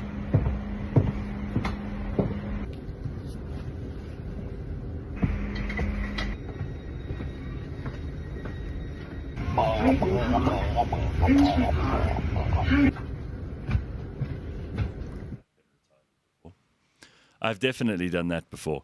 I've sometimes sat there and especially when I'm overseas and I don't necessarily know anybody because who's going to go? There's nothing wrong with you, Gareth, in London or whatever. You just go, "Ah!" They leave you alone. They sit on the other side of the bus. They don't bother you. Who are you embarrassed about? I mean, I don't know anybody there. No, do what you want. Worth doing. So next time you're on the train or the bus or somewhere that you have to share a space with a lot of other people, just do that. It's great. Isn't that terrific advice? Yeah. All right. Yeah, sure. All right. Yeah. You wouldn't do it. I don't Be know. embarrassed, would you? Depends to on be what- a gonk. No, it depends on my audience is. If I'm around other gonks, maybe I would assimilate. All right. Well, before we go to the break, you've got to play that thing of the girl with the glasses now that you put up when we were talking to Dr. Hanan. Otherwise, I'm going to forget about it and people aren't going to know. And I don't understand why this girl is putting videos of herself online, but this stuff clearly is getting hits. This is what people are into. This is what people watch. I am currently at the grocery store and I'm going to see how many purple things I can find. Purple cleaner, more cleaner that is purple, more purple, purple, purple, some salsa. I do really love this salsa. Plus it's purple. Well, look at that. More purple, some purple diapers, more purple, purple. Ooh, my purple hairbrush. Purple headband. Love it. Love the purple packaging. More purple. We shouldn't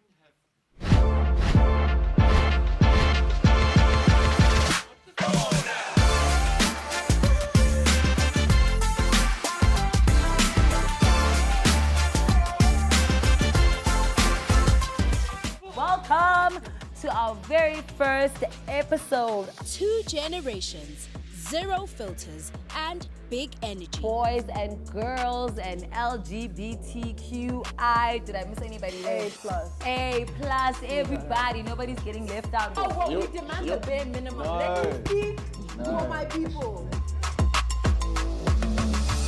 Oh my God, like Jesus, please save me. Pearl and Tando are bringing you laughs, lessons, and the realest vibes around. Riz, originating from the word charisma. Right now, you can get £50 per person. Tando, I know that you didn't £200 say for a it family right. of 4. Oh yeah, then you got... Don't miss Say Less, Thursdays at 3 p.m. on the Real Network and wherever you get your podcasts. This week on the show, we have Maps Maponyani striding into studio. In an effort to increase female audience aside, Maps is here because we are back with our annual Sports Drip Show. Every football season starts with a drip, and this season it's more fire than ever. But this show isn't just about what the teams and brands are putting out there for the fans.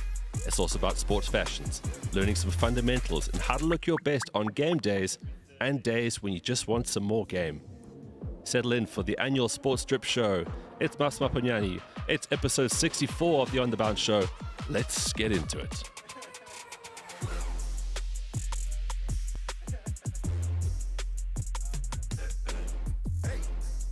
Bedre og bedre dag for dag. Bedre og bedre, og bruk armene og bruk bena. Ikke gå rundt stolen. La la la la la la la la la la la la. Ikke gå rundt, nei. Og bruk armene og bruk bena. Tra-la-la-la-la-la. Det går bedre og bedre dag for dag.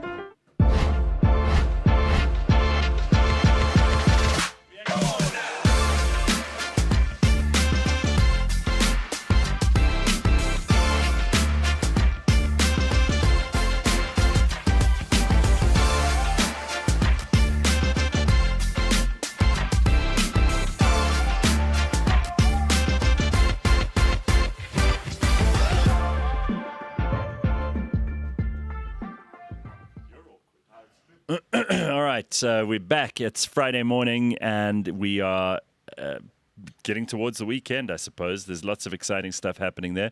Ben has already informed us reliably about all the sporting information that we need to take in. That's what I'm here ahead for. of the weekend. Yes, absolutely.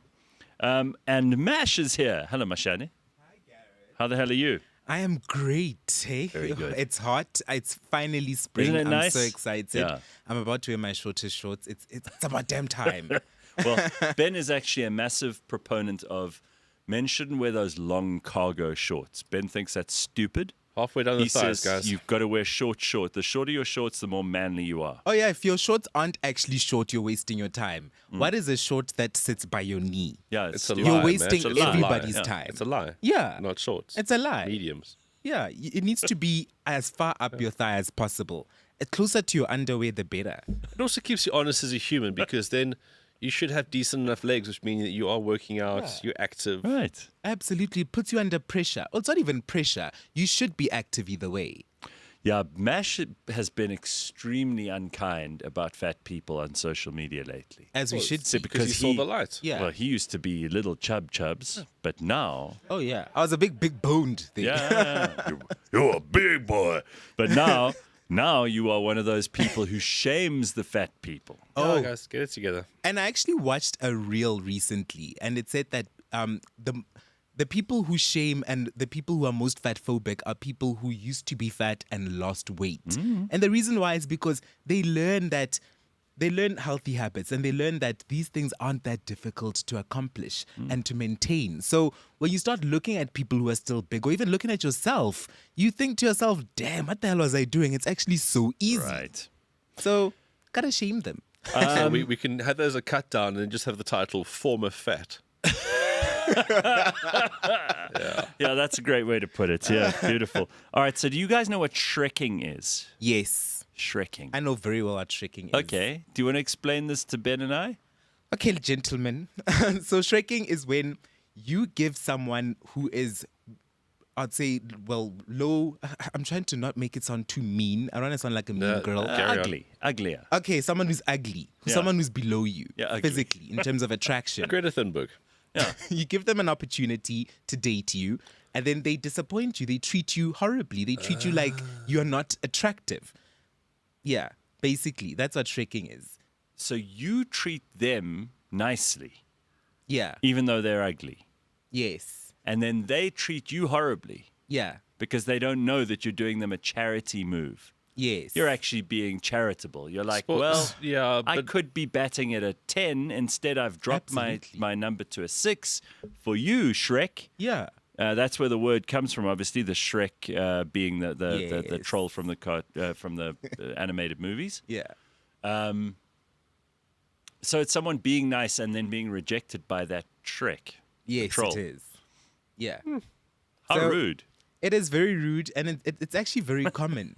And one Why trend would that's people do happening this? now is because the thing is, us very attractive people lately, Gareth, ne?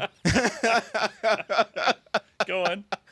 We're just like it's very different. And this is something I always say. I always say two attractive people compete together. Like two really attractive Oh, really? people. It's very I think difficult. one of them has to be ugly. One person has to be ugly in the relationship. This is my philosophy. And I don't know if this applies to all age ranges and so forth, but in my age group, it definitely does apply. So if we're both pretty, we're both going to have big egos, we're both going to be clashing the whole time. It's going to be a constant competition.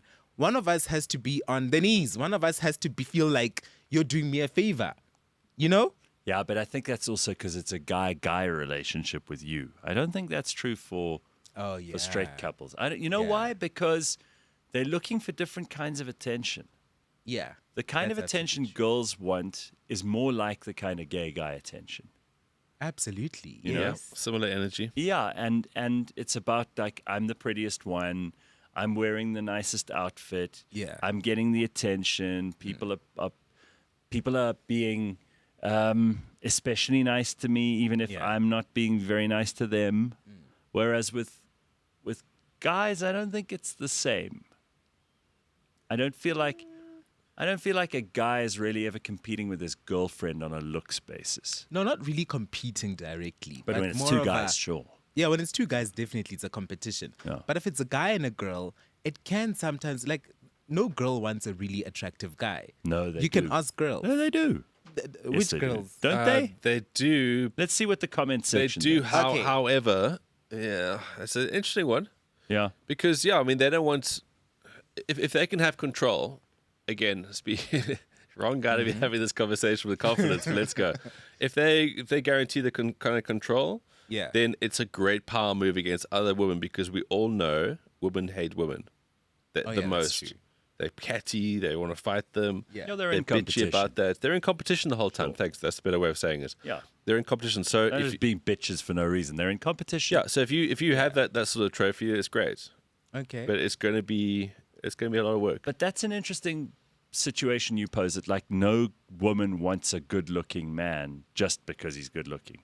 There are other factors that are at play, and I think that's a very valid and salient observation. I think a lot of women want a man who is capable, who is useful, who can do things, who is a success in some way, shape, or form. And then if he's good looking, that also helps. Yes. But I don't think that's the same for girls. I think if you're a girl and you're good looking, that's primary. I That's think like- I shouldn't be talking on behalf of women. The last girl No, I dated but was I'd grade six. sure, but I'd be interested to hear what the people in the comments say, whether you agree with that. If a guy's looks only come much further down the list of things that a girl might want, but that the other way around, it's different. Ben, by the way, some rude criticism here from Dusty Nose says, look at what Ben is wearing. No one should be taking fashion advice from him on the shorts. I don't know what to say. This person, there's no helping this person. I mean, it's a fashion fundamental first and foremost. Secondly, what I'm wearing right now is very exclusive. Yeah, you did mention that. And thirdly, Ben is flexing the shit out of this. And thirdly, 151 Catherine Street. If you want to go behind the gym afterwards. Oh, are you asking for a fight? I'm tired of this. Oh, Ben's actually going. Yeah, let's have a I'm fight. tired of these stupid throwaway comments. Come on, come at me. Wow. Threats of actual violence. I like this. This is exciting. Guys, don't come at me with the shorts thing. It's not a debate. Okay. It's just not a debate. Well, Mash and I thankfully agree with you. Exactly. Carl De Santos says, I cannot think of anyone below me in looks. So he's probably right from what he said before. Carl, there's a difference between self-deprecating humor and genuinely hating yourself. I hope that you're in the former category, not the latter. Carl's already confirmed he's a short, stubby poorer. Okay. Not my words. He's painted this picture. That's what he said. So I'm seeing a lot of back hair. I'm seeing kind of stubby fingers. You know, is that it, Carl? Gray says a woman just needs to be pretty. We don't care about their job or their status. We just want peace and loyalty. A strong, independent woman is of no use to me. Correct. Peace is a huge thing. Peace. I feel like as I've got older, I value my peace so much. I would rather go without things I've had before. Yeah. If I have peace, I'm happy. Okay. Big deal. What do you guys think of this? I shared this on Instagram yesterday. I wondered if you might agree with it or disagree with it. Quite controversial because, of course, anytime you bring up IQ, people get very touchy. Yeah. But I thought you might want to drop in your opinion on that. By the way, Giorgio Armani died yesterday. Oh, what? Quite a big deal. I mean, I'm not a fashion expert, not like Ben or you, Mash. Like you know, Ben. but I got to say, like Giorgio Armani, he was quite a fucking guy. Yeah. Yeah. He transformed male fashion, made men wear nice suits. Oh, between him and David Beckham, yeah. Yeah, taught them how to. But Beckham didn't make the suits. That's the difference. Armani, I think he made them. Gareth, without a canvas, what does an artist have? All right, well, fine, fair enough. I'm actually more shocked that Giorgio Armani was still like an actual alive person. I thought he was 90-something, so... What? Yeah. Was he even involved in the brand at all at that point? Yeah, not towards the end. Definitely. All right, so here's this thing I shared on Instagram. Yeah. If the neighborhood is loud, it is full of low IQ people. You can always judge a place by its noise levels. Absolutely. Harsh truth. So this is from something called Alpha Advice. So it got a lot of attention online yesterday. I wonder if a neighborhood that's noisy is just full of stupid people. Because stupid people tend to make a lot more noise. I don't know if you've noticed this, but someone who's empty-headed, they always say the loudest drums, the emptiest drums make the most noise. Absolutely. Right? So if someone's empty-headed, they make a big noise. It's like, for example, if someone is scared, they make a lot of noise because they want to kind of scare off. It's very impulsive, threat, reactive right? behavior. It's instinctive. Yeah. Yeah. So I don't know which is the noisiest neighborhood in Johannesburg. If you go to a place like Hillbrow, it's fucking noisy, right? Yeah. If you go to a quiet, chilled suburb, and what made me think of this is peace that you mentioned earlier. It's like peace is a hard thing to find. You're absolutely right, Gareth. Everybody in Klerksdorp is extremely intelligent. It's the most quiet place on earth. Yeah. Everybody's Everyone knows this. No, but you're saying because no one's there. real smart. Yeah, but there's something about quiet. It's like you've things have been done, things have been constructed, skills have been learned. Chaos has been quietened, as in like you've harnessed certain things, you've controlled certain things to a point. If everything is chaotic, it means you don't have control of it. Everything's run amok. It's like there's like the family with the 5 kids in the dungeon. They've harnessed that. And, well, you mean the silence? The silence proves that they've got high IQs? I think that's a very poor example. Carl dos Santos has come back with a great description of himself. Have a picture, Carl. Yeah, send us a picture, Carl. Says short, bald, only slightly overweight, no back hair, above average sense of humor, average IQ, top 50% salary, total package. Okay, so no confidence issues. I like it. Let's just have a look here. We've got hormones is such a word, says Veronica. I don't know where that comes from. Did we say anything about hormones? I don't know. It's obviously very low IQ. How do you make a hormone? How do you make a hormone? I don't know. It's all in the motion of the ocean. Johan, okay, wait, hang on. Here we've got Durban Dope says women want a wallet number 1, protector number 2, and enough personality and looks to get BBY at the bri. What's BBY? BBY. Don't know. Baby. Don't know. Not sure what that is. But that is absolutely true. Gareth, also, nobody wants to get jobs anymore. You know that. Have you picked that up? Okay, so Leanne and I were talking about this earlier, but it's worth bringing up again. So everybody thinks a job is like a punishment these days. Yeah. Right? That's how people see almost. Yeah. It's like, why should I work?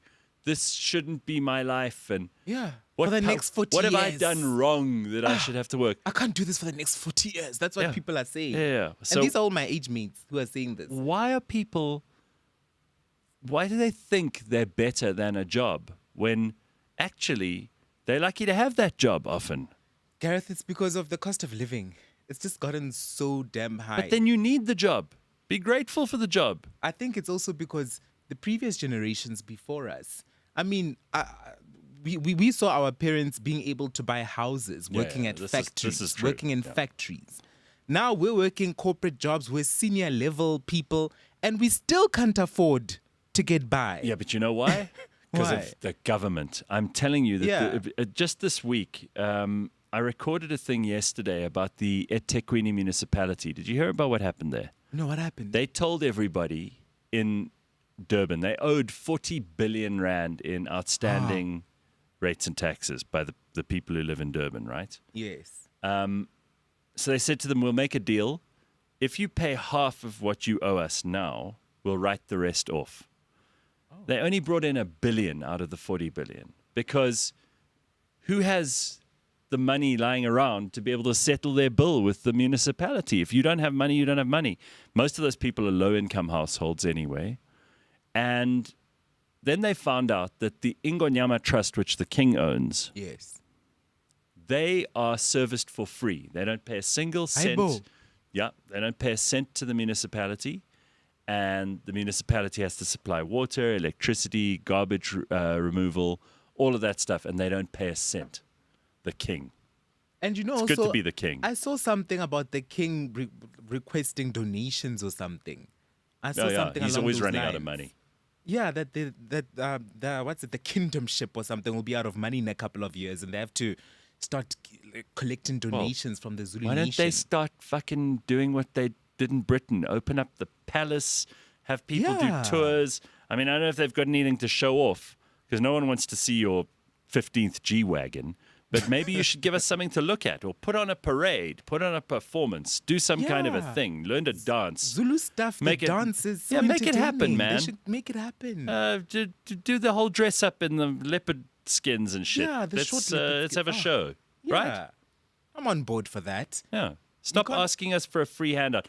Yeah. Anyway, this is why people are poor. So, Mash, the government takes so much of your money that you are left with much less to be able to put into a property or to buy the things that you need to be able to afford just a normal lifestyle.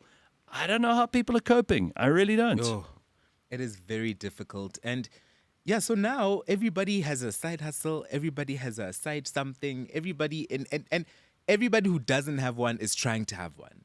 That's how bad it has become, just to basically get by. It has gotten absolutely ridiculous out here. So now, I was watching this other show, Pop the Balloon or Find Love. Have you heard of it, Gareth? No, that sounds great. Have you Sounds heard like of it, just Ben? the kind of show for me. You got. I'm waiting for you to elaborate on this. Tell us more. So Pop the Balloon or Find Love. It was originally, it was a concept made by, her name is Arlette Amuli and her husband. Yeah. And they're in Atlanta, I believe, in America. Atlanta. Okay. Yeah, that's good. Atlanta. So on the show, basically, they bring 5 to 6 guys or girls. They're all single, and they line them up. Each one is given a balloon, and they're just standing in this white studio. The whole background is just white everywhere. There's nothing else in there. And they're holding red balloons, and then they bring out one single lady, if the panel is guys, or one single guy if the panel is girls. Right. And as soon as you walk out, they're judging you. They're judging every move you make. They're judging everything. And then Arlette comes up to you and starts interviewing you and asking you, like, what's your name? How old are you? What do you do for a living? And if at any point the panel feels like, I'm not into something you did or something you said, they pop the balloon. They pop their balloon. And that person has to fuck off. Yeah. But it gets even more awkward, Gareth, because after popping their balloons, you have to walk up to each person who pops their balloon and find out why they popped their balloon. Oh. So it gets messy. Yeah, but people also aren't honest, hey? Oh, a lot of people actually are. Oh, they are? surprisingly. They'll say, oh, I don't like your nose or Not your everyone, hair. But a lot or... of people will be like, you could have cut your toenails. Oh. Like they'll say it straight up like that. So Wow. It's gotten pretty hectic. And very critical as well. What do you think if they put you up there? What do you think they'd criticize first? Oh, Gareth, it's very tough, hey? I feel like, I don't know. What do you think they'd have to say about you? You've got to have 2 or 3 things that would come to mind. I think. Okay, so I'll start. People would look at me and think I'm not approachable or that I'm not friendly enough because people always feel like they should be on show for others. Yeah. I just have got to that stage, probably through age, where I don't feel like I should be on show. I want to converse, but it'll be on like a certain level. Yeah. Not because I'm cunty, it's just that I don't have the energy past that. Yeah. And that's and what sometimes you're cunty. Maybe, but I would struggle on such a thing because of that. And I know when I meet people, that's something that they feel about me. What? So there's one. What do you think people get wrong about you? Let's put it that way. Yeah. For me, it's similar to Ben, that I look mean when I'm quiet. Like when I'm quiet and I'm not smiling. And like resting bitch face. I have a type resting thing, right? bitch face that I know. And then, and I think that's about it. I mean, just from looking at me before I open my mouth. I don't think you look mean. It's because you already know me, Gareth. Like people who don't know me. Like even at the gym, I'm just, people always DM me. Yeah. And they always go like, I saw you at the gym. I saw you wherever. And I always ask them, why didn't you come up to me? They always go like, no, I was scared. Weirdo. I was scared. They're the ones in the wrong here. You live in your life. Must you not be conscious of the fact that someone's looking at you? No. Exactly. If you're looking at me, come to me. I get people who think they know me. The opposite of your problem, because they maybe have seen me on TV or heard me on the radio for like 23 years. They think they've got the whole picture, right? Yes. And then they expect me to live up to that, whatever it is, bad or good. Yep. So maybe they think I'm great and they think I'm funny and they want to have a good time and laugh with me and have a drink or whatever. Or they really hate me and they think they know lots about me and what an awful person I am and so opinionated and I'm such a shithead. And I'm bound to disappoint both groups of people, right? So I just go into things and I start from scratch, even if they think they know something about me. I'm like, hello, I'm Gareth. And they're like, oh, no, you are, which is unnecessary. But yeah, I'm introducing myself from the get-go because then it levels the playing field a little bit. And we don't talk about me. Absolutely. I mean, I don't make a rule, but I'm like, what do you do? Where are you from? What's your relationship status? Do you have kids? What's your favorite thing to do on a weekend? That kind of shit. So you get into it from the get-go. You don't start with preconceived notions because people always think they know each other and they don't. You don't. I mean, you don't even know people that you've been friends with for 2 or 3 years. You don't know. And then you suddenly discover that they've got their kids locked in the basement wiping feces on the walls. Straight up. You know? I thought I knew James, but here he is basically on the cusp of being engaged. And he hasn't told any of us. Wait, He's got a what? dog. And, No, have you not heard about this, Mash? It's great news. No. like he's yeah. Yeah, Ben's pushing this narrative quite hard that, that James is engaged. Damn, everybody's getting engaged. I actually have a friend who's engaged. You do? To a guy she met 4 months ago. Yo. Like, mate. Is that enough time? I do not know. So I was talking to my partner. My partner's like, street people, bruh. Street people just be doing shit. So I thought to myself, oh, maybe that's the thing. That's Maybe an unnecessary straight slur.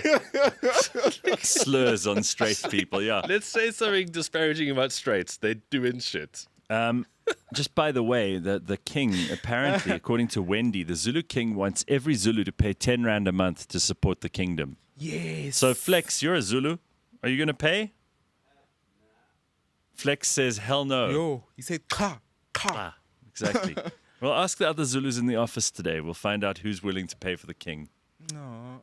You don't have to worry about that because you're not Zulu. Yeah, thank goodness, hey. Zulus supporting Zulus. All right. Apparently, Judith says she's watched that show before. Her favorite guy was Brian. He's very hardcore. Don't know who that is, but okay. Ben, today you look totally unapproachable. Cape gangster type look. Yeah, you do actually. That's you look okay. you do look like you're in the 26s or 27, Steerkom, Ben. 28s. whatever. Steerkom. Here's another comment for Ben. Ben has rugby has plastic shirts these days. Sorry, this is not about you. This is now Saint who says, Ben, rugby, they make plastic shirts these days like a tracksuit. I wish we could bring back the proper thick cotton ones. I swear those are cooler. Yeah, I mean, I don't know if your parents have locked you into a dungeon the last 4 or 5 years. No, but you did this fashion episode Yes. on the bounce this week, so tell us your thoughts. Exactly. Rugby fashion has come back, obviously with old school. They make all those jerseys. If you look, Nike is the official sponsor of the Springboks. Oh. They've got an old school version of that. The big cotton, the comfy, well thing. Yeah, I mean, we actually did. Obviously, having Masma Panyani on the show this week, like the guy knows fashion and he knows sports. It's a great guest. Yeah, he's terrific. And the thing about rugby stuff is that rugby is a contact sport. So the jerseys and things that you buy for that, they're going to be a bit shit. But yeah, rugby fashion is a big thing. I mean, Gareth Cliff the other day, Mash, he walked into studio here in a rugby jersey. And I said to him, nice rugby jersey. He's like, oh, fuck off. But it was a rugby themed. I don't talk like You that. do. What are you That- doing? that's- Nonsense. But Nonsense. it was a rugby styled garment that he was wearing. It was a very proud collar. It was the cotton. It's a good look. Yeah. It is a good look. It's a good look. So, And great so look. those are back. Is that what you're saying? hugely. Once soccer jerseys like that as well, like this thick material as well before. Not so much the soccer. Soccer's always been a shirt. Rugby's always been a jersey because, it's just how it's always been. Yeah. The more rough and tumble kind of gents who play the rugby. Yeah. But like retro football shirts, watch the On the Bounce of the show on this week. We go full on into this. Oh, I'm gonna check it out. And a lot of like the new teams now, or the current teams, they have the playing kit. Yeah. And then the third kit is like the retro throwback or something that's a bit more jazzy, a bit more artsy. So we have 3 kits because it always used to just be home and away. Home and away is your more functional, and then your third kit's like your expression point. Like Okay. Arsenal, for example. Flex, I'm pretty sure you can bring up the visual here. Where's the Arsenal visual? Arsenal Flex? third Bring it kits, which I wore this week. It's a beautiful item of clothing. Huh. There's no other way to describe it. The detailing. I think a lot of guys, when we get to the cupboard, we don't know what the hell to wear. Right? A lot of guys are like, I'm not sure what to wear. And then that is a kind of get out of jail free card for a lot of guys. They're just like, they don't have to think about it. They just, You never that's have what to I'm going think to wear. about it. But Okay, you must- Ben, that's a terrible picture, though. Well, Jesus, that's just an part. awful Ben, why is picture. the flash there? That's monster lighting. You know what you call that's monster yeah, that's lighting. literally Guys, horror it's- movie You look lighting. like that guy from the Goonies, You look like Ben- Sloth. All Yeah. relax. Can you just relax like a bit? Beetlejuice. Can you relax a bit, please? Yeah, that looks So better. that's the Arsenal third kit. It is beautiful, It right? looks like an ad for Emirates, actually. Well, that's the title sponsor. They sponsor many football teams. It looks great. But what a beautiful shirt. You know, you get that in the right sort of cut. And don't go too tight. Otherwise, it feels like, you know. Oh, that's interesting. Not too tight. Yeah, it's something that just hangs I nice like in the body. fit, and it looks so comfortable. It's just, it's good. Okay, so someone on the neighborhood WhatsApp group, I love this stuff because I don't really get involved, but someone says, "Dear dog owners, we found this dog shit in my garden at that number of theirs. It is not pleasant at all. Whoever did this knows very well that it is right, yet it was left uncleaned. I hope I am complaining for the last time." So, It's yeah, these people are they cross. This is what they do. It's key that they refer to it as dog shit. Dog shit. Don't try to be nice And then there's a say picture of the dog excrement. shit. Your Yeah. dog took a shit. It's good, and it's what 8:00 in the morning. It's as fresh as the dog shit, that message. That message is steaming like the turd. This person is not happy. What a cuck way to start your Friday, literally, right? That is crazy. Okay. By the way, I did do that interview with a car guard about how do I get the video to you. Okay, you can do that easily because we do want. I know Bitcoin Bit's planning to do some of these as well. You can send us the video. James, give them your email address. Just put it in the description, right? Okay, very good. And then you can just email him all kinds of shit. And also, if you're a Machosha, email Yes, James as well. if you're a Machosha, we're still waiting. Mostly because the window for you is closing with him, but otherwise... All right. So Carl reckons 4 months for that friend of yours who's getting engaged is not enough time. Right? That couple will be divorced in less than 2 years. Okay, guys. And they're 26. Yeah? That was my next question. How old are they? They're 26. Because if they're 50, terminal cancer maybe, Then it's fine. browning around the edges. Yeah, What are browning. you waiting for? But 26, you got lots to Right. know. That's what I said But as now, well. in that 4 months, okay, I'm sure you might not have the answers, but have they traveled somewhere? Have they got horribly drunk with each other? Have they gone somewhere that's not been so nice and they've had to show their true characters? Yes. None that I know of. They've traveled once together, but it was like a weekend away. You know those weekend away in the cabin in the woods? Oh, that's not. No, you need to go international destination where your Yeah. flight's delayed. Yeah. Shit's super expensive, and you got to try to maybe not be romantic for a couple of days. That'll show you how patient they are. And, And how also, they deal with poverty. have one of you had diarrhea around another? Oh. absolutely, yeah. Shit, do you want that? I mean, do you ever really need All to know part that of my much? handbook coming out next year. They've already moved in together. It's just, for me mentally, it's like, whoa, this is all. 4 months. That's quite tight. I Listen, legit I thought think, like it's normal. I maybe think for there straight are people who just know. Yeah. They just know does that this, happen. and I'm not talking about love and butterflies in the stomach. Yeah. I'm talking about people who they sit down for the first time and they have a conversation about something important like values, right? Yeah. They just immediately click. They're like, okay, we don't have to bullshit each other. Yeah. I find you attractive, etc., etc. Let's move straight on to the important stuff. I like it. What do you care about? I think being decisive is a great human trait. Yeah. It is. I wouldn't Yeah. say it's a red flag, but there's a couple of experiences that you need to kind of Yeah. throw yourself into to be sure. But also, you're never sure because people change no matter what. You can be the most fundamentally sound person. Yeah. Who knows you're going to be in 5 years, but have Yeah. those fundamentals. And Back yourself. And that is my biggest thing is that I am now 28. Well, I'm turning 28 this month. And 2 years ago, I was So old, Mash. Oh, yo. He says with crippling anxiety. But 2 years ago, I was 26. And looking back 2 years ago, I think to myself, I was a completely different person. Both physically and mentally, I was completely different. And just that alone, I think to myself, damn, these people are 26. In 2 years' time, they'll be different people as well. I'm but- sure they but haven't I've found also- themselves yet. I've noticed with friends of mine, they're in a relationship and they're a totally different person to how they are when they're with their friends. Oh, look, there's James's email address. You can feel free to spam him with all kinds of shit as well. Sign him up for subscriptions. So just a word of warning: he will not respond to you. James, he's allergic to responding to emails for some reason. I don't know what it is. I don't know if his finger's going to spasm. Yeah. What's that all about, James? So he had a conversation about this. Yeah. Yeah. Shitty excuse. All right. I think that there are people who, to go back to our conversation before we got waylaid by James's email address, who they just know. They just know that that's the person they want to be with, and they find a way to make it work, and they cut through the crap, and they talk about important stuff. Yeah. And if you can do that, awesome. If you can leapfrog to the meaningful, the substantial content, that's great. I don't think everybody can. I think most people are just terrified of being alone. Yeah. And they want to be with somebody, and they will. But also still they terrified will drop of their committing. standards. Oh yeah, but they're terrified of everything. Basically, they're like those people Leanne and I were talking about earlier. They've been told that the world is terrifying and unpredictable, and nothing can happen without you being extra cautious, and you must be safe and secure. Don't live an adventure. Don't take a chance. Yeah. I mean, frankly, if you do decide you want to get married to somebody and you get engaged to them after 4 months, and then you're with them, let's say you stay engaged for a year, that counts as like a testing period. That's a very nice long testing period. And then you can decide to get married after that. And if you get divorced, so fucking what? Start again with someone new. And that's okay. It really 100%. is. It's exactly what Dr. Nakanan was saying. It's like the movie thing. Don't make your life dramatic for the sake of it. Yeah. But make it worth watching. So if you meet someone and go, yeah, they're nice and stuff, but like, I don't know, I'm still 26. I haven't done anal.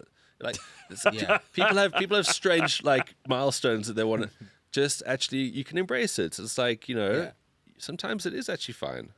I feel like the more we chat about this, the more on board I am with people wanting to take these sort of things. Yeah, it's interesting. There is a YouTube channel dedicated to a guy who returns his neighbor's dog shit in the most creative ways possible, says V. Ruiz. I only know of one where you put it in the brown paper bag and you light the paper bag and you put it on their doorstep, and then they come outside and they try to put it out and they get dog shit on their feet. That's the only one I know that's creative. What other ways are there? I would be fascinated to know. I'd follow this YouTube channel. I reckon put it on the person's windscreen. Ooh.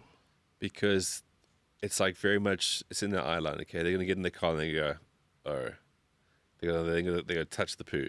Like smear it. And because it's in the windscreen, they've got to put their hand, they've got to physically use that. They can't scoop that off the windscreen because the intricacy of the wiper. And what do you do? Do you let it dry? What if you have to drive? You can't leave it there. You can't smush it all over. Imagine you turn on the windscreen wipers and you get like a... It's just smushing it all over the place. Oh, it's a bad one. Guys, I mean, look, where I live in my apartment, there's I think 3 dogs. Like one dog's okay. One dog barks like it's fucking annoying.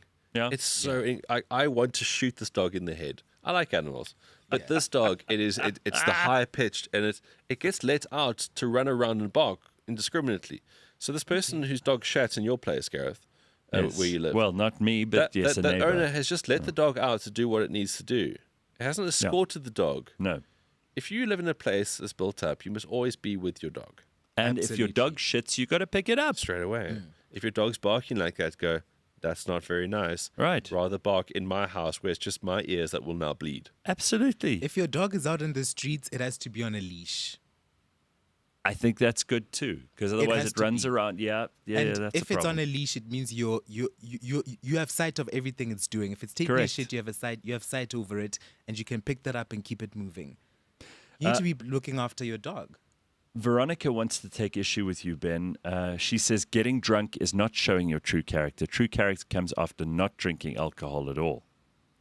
Absolutely. Veronica, how do you get down to someone's base abilities? Alcohol is nature's truth serum. Yeah, it is. So I could not drink for 6 months and be with someone. They'll never understand what me on like 8 brandies is really like. And I'm not saying I'm a different person, but you should also experience the 8 brandies me. I'm very friendly. I'm very chatty. you're not. So This doesn't mean you need to marry an alcoholic, Veronica. Yeah. You know, but it just means that it helps you to know what that person's like under extenuating circumstances. And that's the thing, because we all have these inhibitions that get built up for good and for bad, but they exist. So you've got to see what someone is underneath that. We're all very layered. I like to think we're all very layered. Some people are very layered. Some Some if you're people only are, one layer, then sure. Some people are only one layer. Trust me. All right, I want to show you just quickly. This chick is she's a South African. No, she's not a South African girl. She's an English girl. She's dating a South African guy. And there's stuff that we do as South Africans we're not even aware of. And she's very cool. She's like hit the nail on the head about the way South Africans talk and the things we do and the kinds of South Africanisms that we're not even aware of, right? So take a look at this. Have you got that video of that girl? We are quite feral, though. And she's also on Instagram. I'm now following her because I think she's able to observe South Africans very well. I think in a global context, SA men are absolute catches. You reckon? Yeah, we're quite durable. You think so? I think we got decent enough. Yeah. If you're a girl in Belgium, you'd want a South African dude. Yeah. Over a Belgian guy, I would go all day. Make it rain. South African men and women. We're Make it rain in RSA. We're quality people. Okay, now that we've burnished our reputation for the rest of the world, let's take a look at what she says, because she said a couple of things that are not necessarily great. We should improve ourselves, but take a look at this.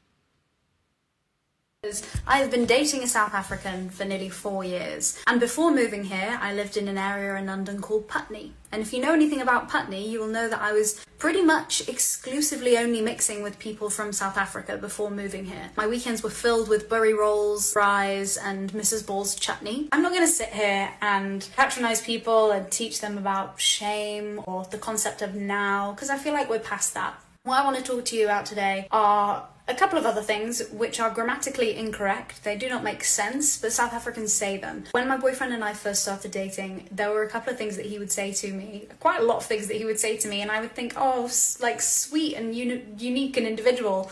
No, just South African. One thing that he does say, actually, jeepers.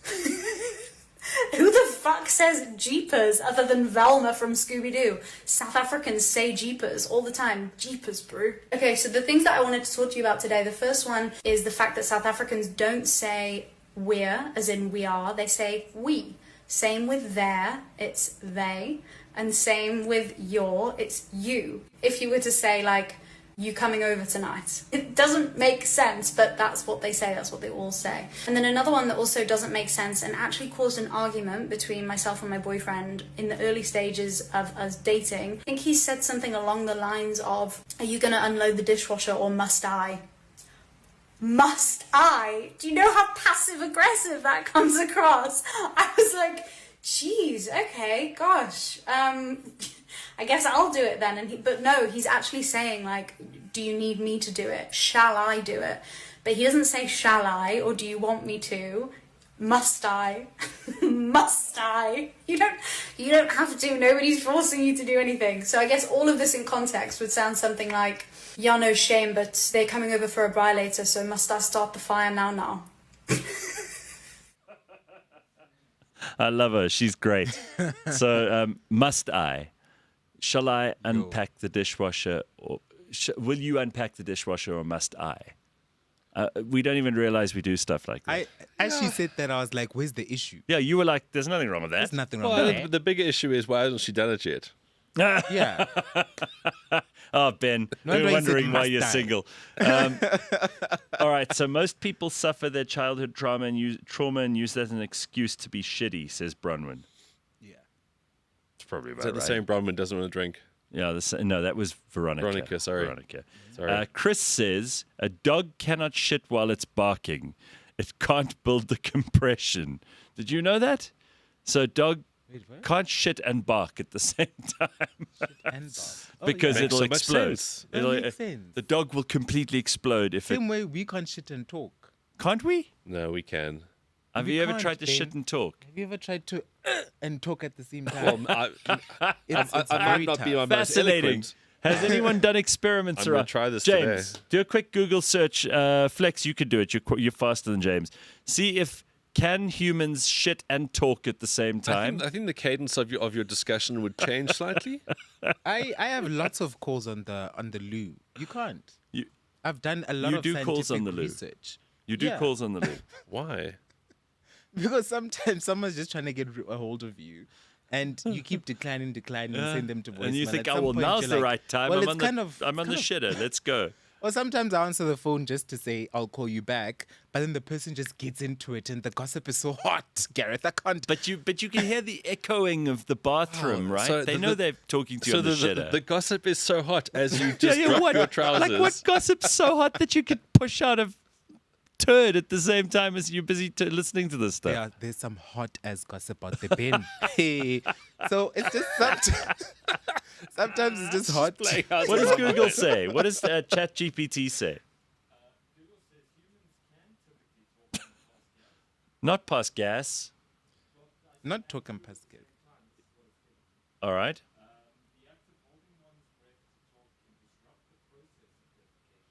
Exactly. The act of holding one's breath can disrupt the process Yeah. of defecation. Yeah. Okay. No, it all makes sense, guys. It all makes sense.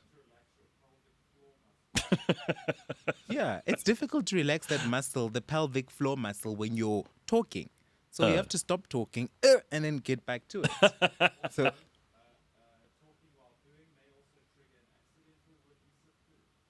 Oh, that would be unfortunate. What about dogs? Can dogs bark and shit at the same Definitely time? not. Definitely not. I mean, these I just think that they dogs can't either. dogs put so much effort into pushing one out. they really do. Yeah. The tail goes all, yeah. They a lot really of work effort. hard it's at a, it. it's yeah. a different stance they take. Yeah. The facial expression changes completely. Oh, they do. They go. They get that. Because they're very vulnerable at that Oh, moment. they're at I the guess most also, vulnerable. also because like I think they push a harder stool Yeah, mostly because of their diets. true. Quite true that. probably. Well, Yeah. that sawdust that they put in so-called dog food. It's fucking Oh, pig close food. All right, what does it say about dogs?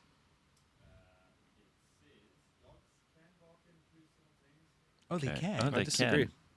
I don't think so. I think don't think I so. think it Show would me a explode. barking, difficult. shitting dog. Otherwise, I don't care. Show me a talking, shitting human as well while you're at it, because We you should can't. open up 2 bars. One called the the barking shitting dog. The other one, the talking shitting human, and see which is more Yeah. popular.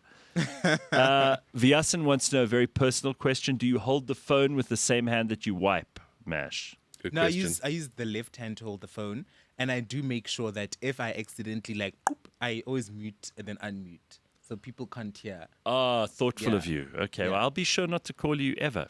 Ever. No, not I'll a just problem. drop you a voice note and you can get back to me when it suits you. I don't want to disturb your toilet habits. Don't worry, Gareth. I'll respond to your voice note with a voice note immediately. Even if it's hot gossip. Hot ass gossip. What did you call it? Hot ass. Hot as Okay. gossip. Chris says you can shit and talk simultaneously, but you need to use your diaphragm.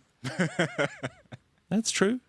If you have diarrhea, I don't think talking will be a problem, says Vyasan. Exactly, because you don't Yeah. need the same sort of force. Yeah, you just Yeah. it just kind of Yeah, it just you just goes- have a go. Which goes back to my point about dogs Yeah. having firmer stools. I've noticed something while we're talking about lavatorial stuff, which always seems to come up on the show.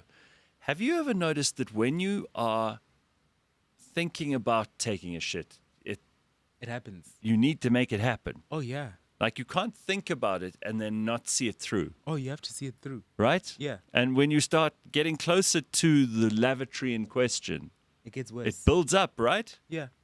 Yeah, it's for everything. You start to salivate before eating. Once you start getting to your comfort, well, I think I picked this up while I was young. Once you start getting to a place where you feel most comfortable, Yeah. your muscles start to relax. It's a subconscious thing. You don't even Right. think about it. Yes. You're like your pelvic muscles. They just start to relax because they're like, well, he's home now. Time to pee. It Someone happens. asked now, Chris said, what about shitting and sneezing?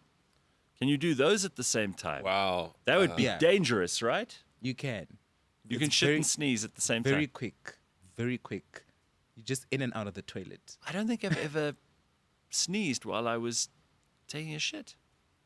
I wonder what would happen. Could be quite dangerous. No, it's very quick. You fuck very quickly. What would happen? That's As long as you mute See, the we mic. get into all the interesting questions this morning. Yeah. And Smoke weed and drink coffee 3 times a day, says Bitcoin But. I assume that means you'll have a more pleasant toileting experience. I'm not sure. Have you ever coughed or sneezed while shitting? It's hilarious, says Marco. Well, again. Yeah, I guess it would just. It's like an eject switch. Yeah, it's quick. Well, it's like a all orifices on like you're high taking a alert, screenshot. right? Yeah. Yeah, a screenshot. You're taking a screenshot of your life at that moment. If you sneeze and shit at the same time, it goes. Yeah. And you've got a picture of your life right there. Get in the latest hot goss. Okay, I got something to show you here. Yeah. This is a fascinating look at a person who she's at an argument with. So there's a black guy arguing. I think he's a conservative, and this girl comes up and she's obviously got some kind of disability. I don't know what it is, but she tries to argue with him. And I just saw this and thought, this is how all arguments with left-wing people have been for me all my life. This is how it goes. I feel like the guy who's sitting down trying to answer this girl. This is what it looks like in my experience. Why are you talking shit about our women's basketball team? Because you don't know how to play basketball. That's your argument? And why are you talking shit about women with people with disabilities? Because most people with disabilities have sports with issues. So why are you talking shit about that? So what's your Okay, problem? so what's your main grievance? Is it about women's sports and basketball or disabilities? Both. Okay, well, for the basketball thing, Wait, women... let me finish talking. So what about you? What's your disability? Do you have any disabilities? I have a high tolerance for stupid people talking to me. I'd say Yeah, that's not a no disability. disability, sir, because you're racist. Thank you very much. That was a good one. That was a good one. Ask a bunch of questions and walk away. Makes sense. Perfect. She clearly has autism. No, I think she's just fucking irritating. I mean, that whole thing of, excuse me, I haven't finished talking. When you pull that card out, that let me finish stuff, it's usually because you're talking shit. You've bored everyone to death. Yeah. No one wants to hear from you anymore. If you are a person who says that, let me finish, your time has run out. Certain. Nobody ever says that to someone who's plain air hasn't interesting. worked. Like if you're actually saying useful, sensible, valuable, current, relevant stuff, no one will ever say, okay, I need you to wrap up. They're interested, they're engrossed, they're listening, they're paying attention. If you need to say to someone, let me finish, it's because the drawbridge has already gone up. They're not interested in anything else you have to say. You've bored them to death. You make no sense. And it's over. You need to quit and leave. But I don't know what's going on with that girl. I mean, there's something, she calls it basketball. I think it's autism. You think it's autism? Because there's too much going on. There's a lot going on. She speaks very fast. Yeah. Guys, I think we must stop. I know it's not good for entertainment, but we must stop indulging these people. You mean not giving them any attention at all? Zero. It's not interesting anymore. Yeah, I know you love the stuff, Gareth, but I don't. A part of me is like, I know that person's retarded. I don't need to be confirmed that person's retarded, and I don't need other retarded people to now think that they're a thing. It's like that woman's got issues. She's stupid. You mean like the girl who with the purple stuff in the shop?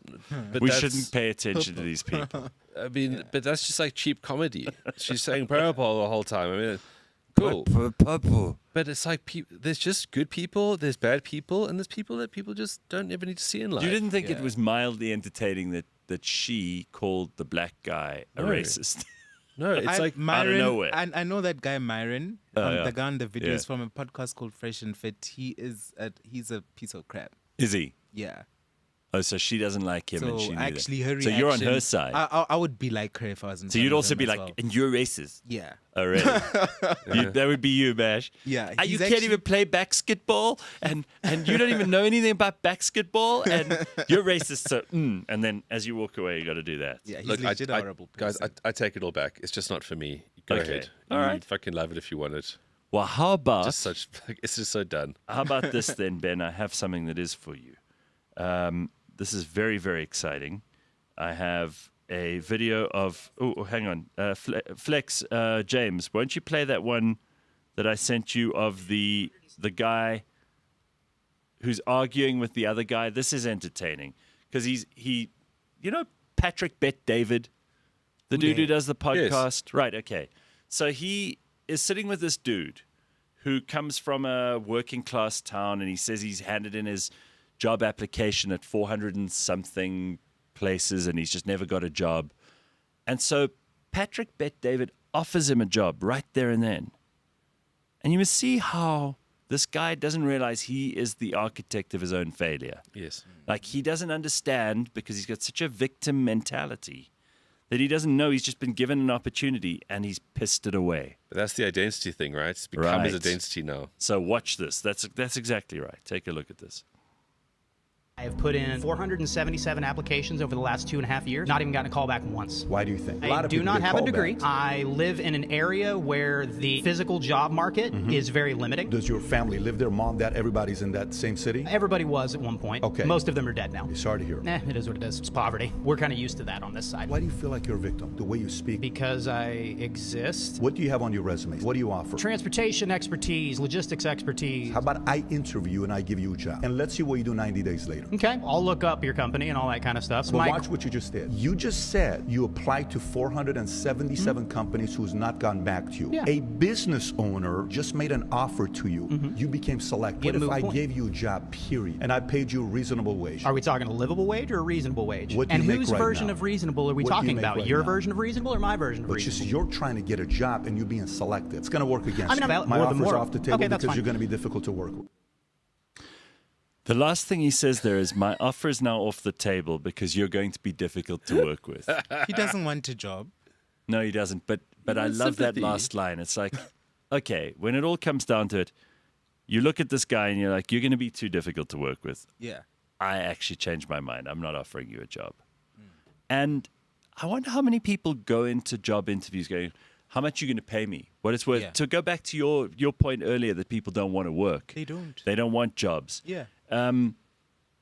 They go into the interview imagining that the interviewer is going to select them because they're so wonderful, as opposed to they're going to try and impress the interviewer and offer the best version of themselves for the job that they would really like to do. It's a twisted and perverse way of looking at it. Everybody nowadays has this main character syndrome where all these main characters, even on social media, they're main characters. You see people talking Such a about good way of putting it, whatever they're going through. You know, Gareth, there's two things I can't stand, ne?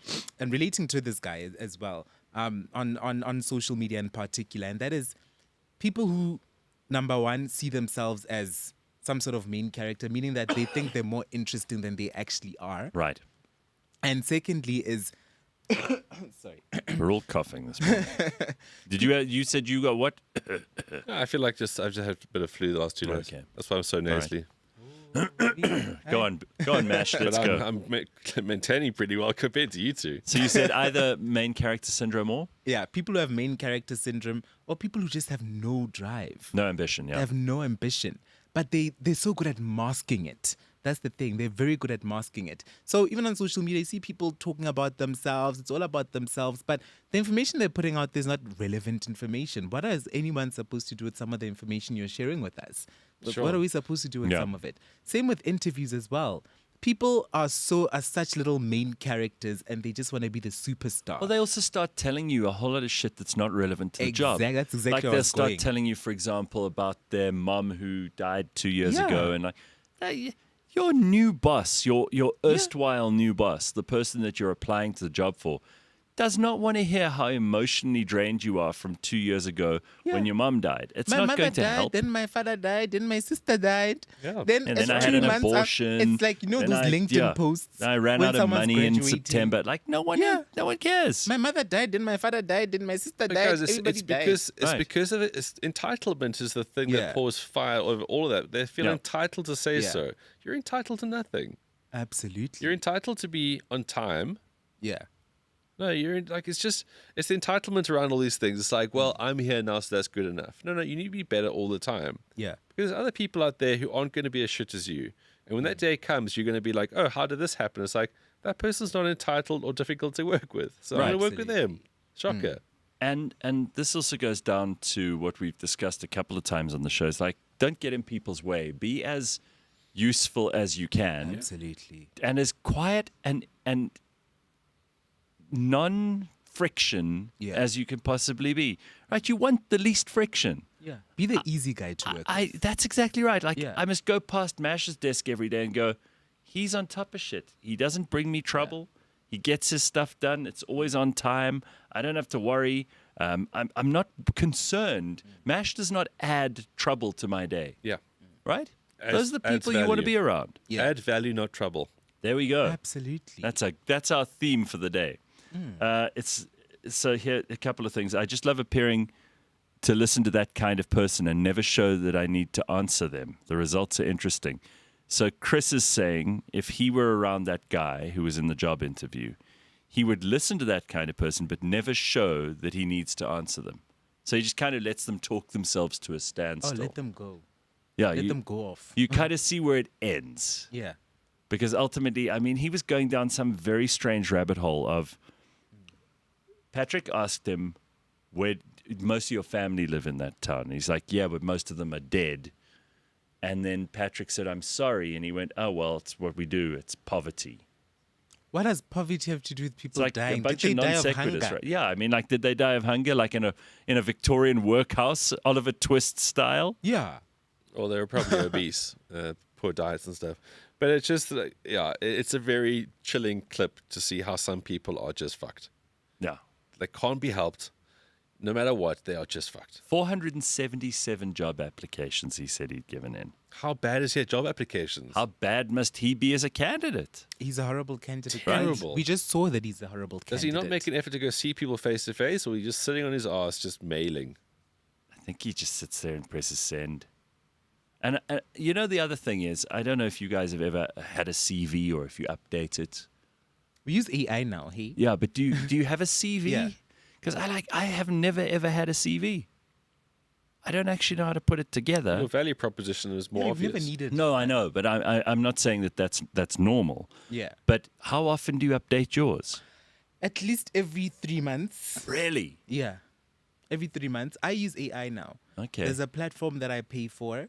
I can plug it. I don't mind. It's called resume.io. Yeah. There's AI built in. It updates your CV for you. Does everything. So everything you do, it adds that on. It adds everything courses on. or Any experience courses, just or upload the certificate, new it adds skills. It. Yeah, and Okay. if you're applying for jobs, I'm not saying I am, but if you are, then what it does is you can just copy and paste the link to that job post, and it'll read that page. And it'll adjust your CV to better be suited to that. So you can't trust the CV ever anymore. Have you heard of that thing called LinkedIn?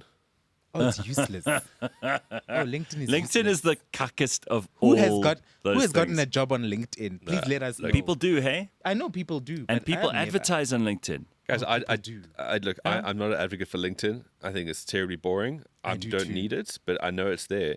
I don't understand why you would have a resume or a CV because LinkedIn is you be verified because and whatever job you're doing is the latest. It's like where do you update. work? Oh, here's the link for the place. You can then message. Are you someone on at LinkedIn, the Ben? place.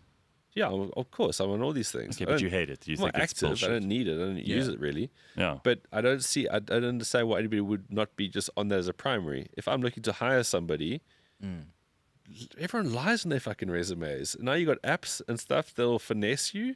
No, I want to see proof. I want to see the business you work for. Are they not on LinkedIn? Why? Yeah. I work for this and this consultancy. You look them up and they don't exist. Okay. Oh yeah. So there's no peer articles Review, or anything like that. Yo. Resumes seem It like the happens. biggest waste of time. It's like lying to a girl in a bar. It is. And also, I think, Mash, the CV, the resume, is such a fluffed up. It's kind of made. You even said you paste the link for the job that you're looking for, and then it redoes it so that it looks like a great version.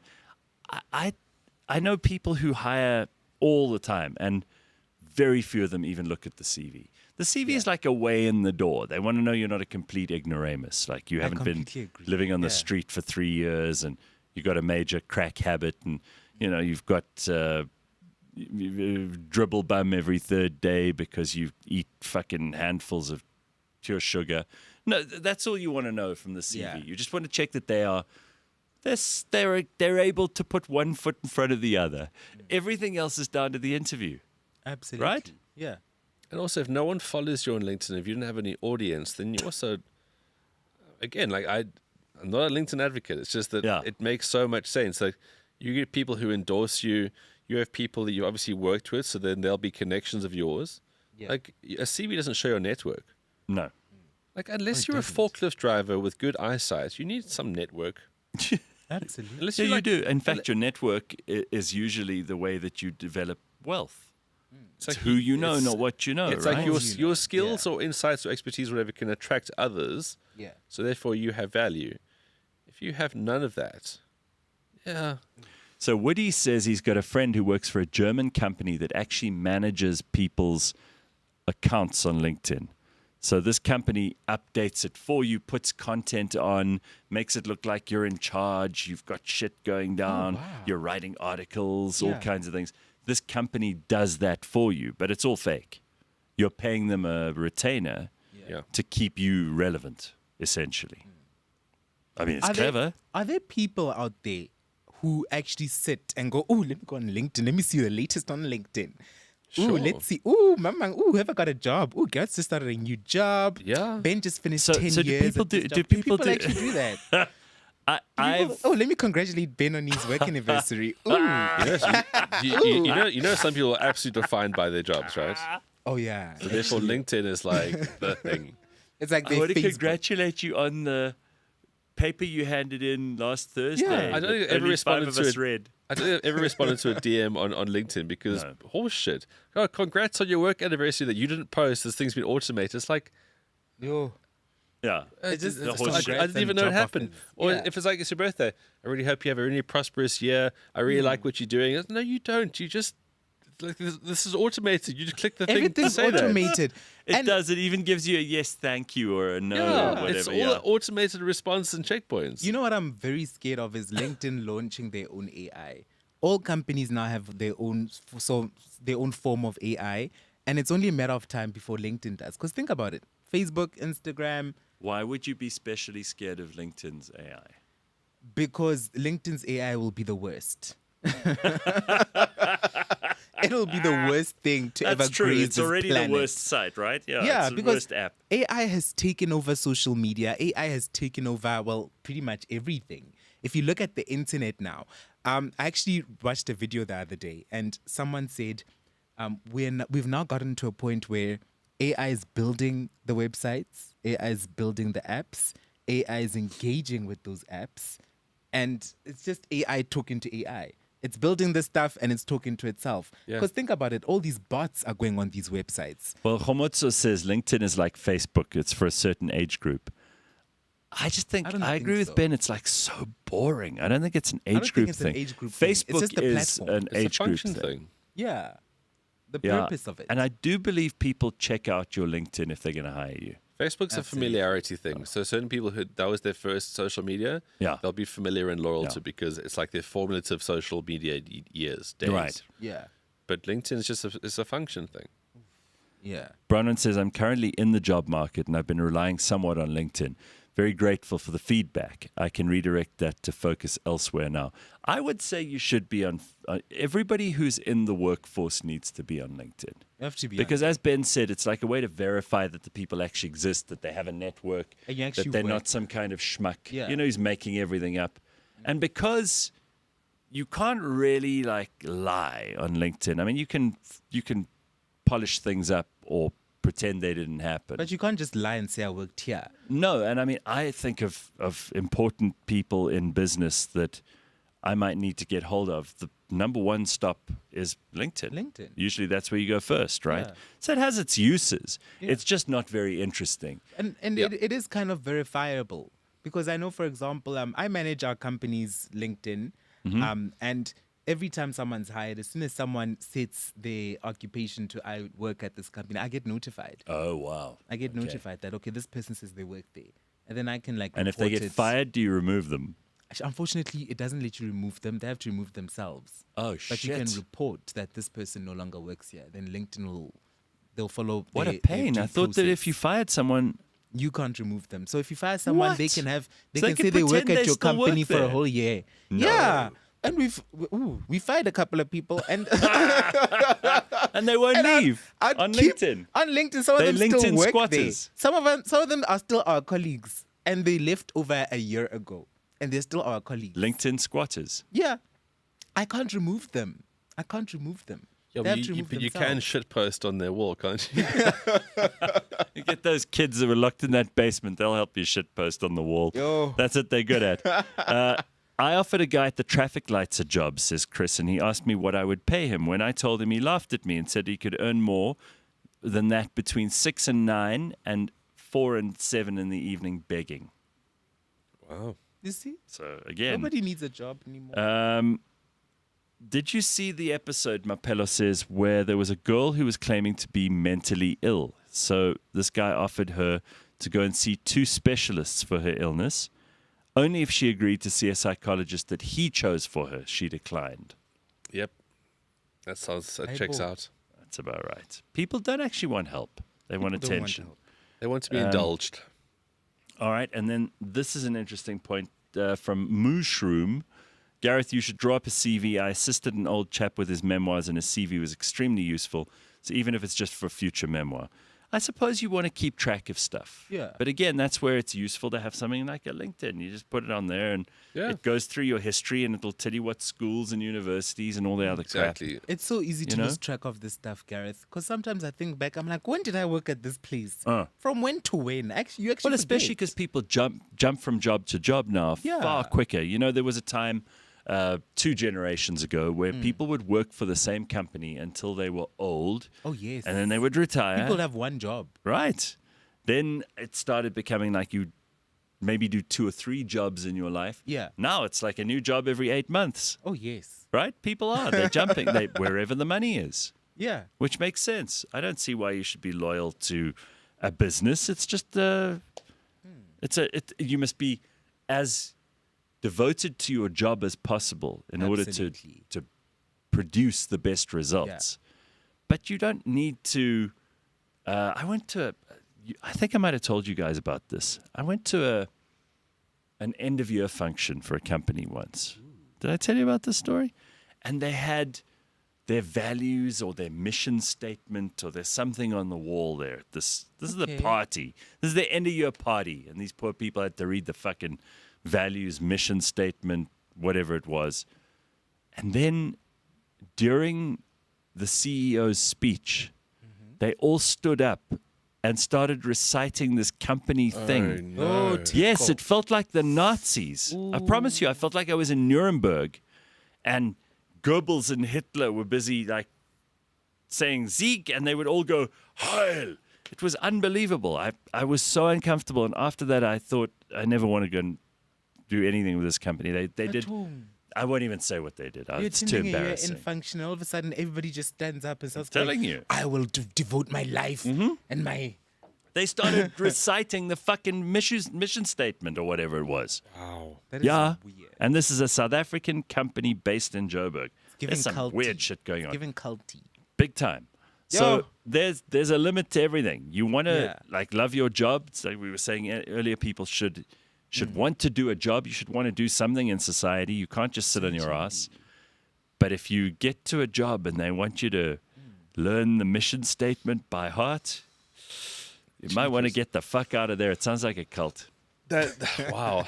Yeah, and they had a song and it was bad. Oh my goodness. It was bad. I walked off the stage and I was like, I need to get out of here. I feel need like to escape. It's like a re-education camp. You know, like reprogramming. The Maoists in China used to have this.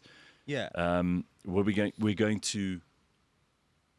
It was brainwashing, but we're going to re-educate you because you're not You're not educated properly. And some companies do brainwash people. Yeah, you get to dude. some companies and you're like, Yes. why y'all are letting them treat you like this? They're like, no, we love it. We love our We people. all love being here. It's our Yo. favorite place to be. There are people who You're like, how are you genuinely- going to let that manager talk to you like that? Yeah, Don't it's the you best. think that's also where you get a little bit nervous when people start saying, oh, work is like my family? Oh, the moment I hear family and work, Yeah. we are like a family. I'm like, it's time to get out. It's time to. Yeah, that's The not world starts natural. Not the spinning. same, right? No. My heart starts beating. Yeah. Yeah, Mash, you're right. It's because it's reason Get for the concern. hell out of it there. means that, look, they're going to treat you some type of way, and you're most likely going to be working more than 18 hours a day. Look, it's great to love your job and all those kind of things, but let's not get carried away. Yeah. It shouldn't define you. Then I don't think it's very productive. All right, so what I've heard from you two in the last 20 minutes that we've been talking about, because who knew LinkedIn was still a subject? Yeah. If someone spends a lot of time on LinkedIn and they refer to their work colleagues as family, I think that's the sign you maybe have gone too far. Sure. Yeah, absolutely. Everything else is perfectly okay. Put the effort in, spend time with your work colleagues, try to be as productive as possible, build the company up, buy into all of that stuff. That's great. But the minute you get to like spending more than an hour a day on LinkedIn, An hour, just says. I don't know what people 10, do. I don't know what you do on LinkedIn. 5 minutes. My If you're LinkedIn spending is more so than- boring. You have no idea. More than 5 minutes on LinkedIn is too much, in my Okay, opinion. 5 minutes a day. And you run the a LinkedIn. day. And I run the damn LinkedIn. I go there, I post, and I leave. But guys, it can't be a daily thing. Like LinkedIn gets you to a position where you need to work. At some stage, you need to do the work. Yeah. So if you're LinkedIn all the time, you're unemployed. Right. Or you're a stalker. Right. So you'll have like fits and spurts of when you use the thing, but ultimately you need to go do a fucking job. You're looking for a job, or you're looking for someone in a job. Network to get something else to then do a deal or something. Yes. But you can't be on it. Like it's not a social media where, I wonder what's happening here today. It's like, no. Veronica wants to know, should I create a LinkedIn profile if I want to go and stand at the traffic lights? Probably unnecessary. Absolutely. A job experience, robot. I say edit. Robot. Okay, Bronwyn says, I'm focusing my energies elsewhere. Anyone here looking for a meticulous executive administrator with exceptional organizational skills in the Joburg area? James, you need one? What's that job again? We Executive aren't asking what? you about your job. We're asking if you're interested in employing Bronwyn. funny how But James, James, went are there, you though. dizzy? What's happening? James wasn't listening. Yeah. He wasn't listening, hey? Yeah. You can tell. Everyone in the workforce, this is Chris's suggestion, Yes. who is open to a change of professional placement should be on LinkedIn. Absolutely. A lot of Chinese companies do this in front of their office in the morning, even the fast food places. They say the mission statement or what. That You makes know- sense. though. propaganda. That makes sense. You know, Walmart actually has a Walmart chant. No. So every single morning, as soon as all the employees come in, they all gather in their break room and they all do the Walmart chant. It's like a whole chant. It's like a waka waka, haka haka kind of thing. I would hate that. And I hate that. allegedly, if you don't do the chant, you can be written up. You can get a warning for my not doing the God. chant. How crazy is that? Oh, I would hate that. Talk about Kati. Yeah. My work will never be my family. In my job, I can be replaced. In my family, I know I cannot, Judas. Yeah. That's spot on. Absolutely. All right. And on that note, we're going to wrap it up for this morning. I did want to quickly throw this in just in case you guys think you've heard it all this morning. And we do have our beautiful moment of the week, which James insists we have to do. Otherwise, we sound like we're so negative. Apparently, there's a woman. This is always where it was going to go. A woman who identifies as Milk. She calls herself Milk. She appeared on a show in the UK. Is this in the UK? I think it's in the UK. Claiming that she identifies as a Pomeranian dog and lives part of her life as a dog, complete with collars, tails, toys, and a handler named Star, who walks her and plays games. She's supported by her father, but not her mother. Milk explained the lifestyle began after seeing it on TikTok, describing it as fun, platonic, and harmless, while insisting critics should be less judgmental. Now, I didn't just bring this up because I think it's a stupid and hilarious story. I also didn't bring it up because we had Comic-Con in Joburg last week, where a lot of the furries decided to go out dressed like this as well. I know because a friend of mine was there and she said she saw actual furries. These are people who dress up as animals in like furry costumes, and they bark and they sit and they roll over and all of this. These grown adult people, right? And this is how they behave. Yeah. But I think that what you identify as, and to Ben's point from earlier, if you identify with anything that isn't actually physically you, you're going to end up in trouble. I don't know how Milk's life's going to go from here on, but I cannot see it going well. I don't see Milk, starting her own business and becoming tremendously successful. I don't see Milk raising a family. I don't see Milk fixing the trains that aren't running on time. I don't see Milk doing any of that stuff. Anything productive in No, society. I think I see Milk just being supported by her dad for the rest of her life until her dad dies, and then she'll go into welfare. That's the only thing. That's what Milk's going to do. Some people, you can just tell their lives are just, there's nothing more to it. Yeah. They're just enveloped by something, and she's enveloped by this fairy thing. And it all started on TikTok. Rather go on LinkedIn than TikTok. That's our lesson for the day. If you're going to spend time online and you have to choose, let it not be TikTok. All right, everybody, we will see you on Friday next week. Have an awesome week. Be good. And if you're not, take photos. It's the weekend, baby. Bye. Ciao. What'd you get? Jizz boy? Jazz boy. Jazz boy. Okay, I kind of see it. I wish his legs were further apart. Like I said, I'm a jazz boy. And it's inside me, and it needs to come out. Oh, boy. I want to spread it around and put it in people's ears. You should stop. I'm like a jazz addict. That is... Holy... Okay, for now, why don't you promise me you're not going to share it with that girl you're trying to impress? You've got your crush up here this whole time? Looks like you did get into trouble with those boys. This is good. But she doesn't have to hide. I'm cool. Why am I whispering? Hey, sweetheart, get out here. No. Well, No. Hi. Oh,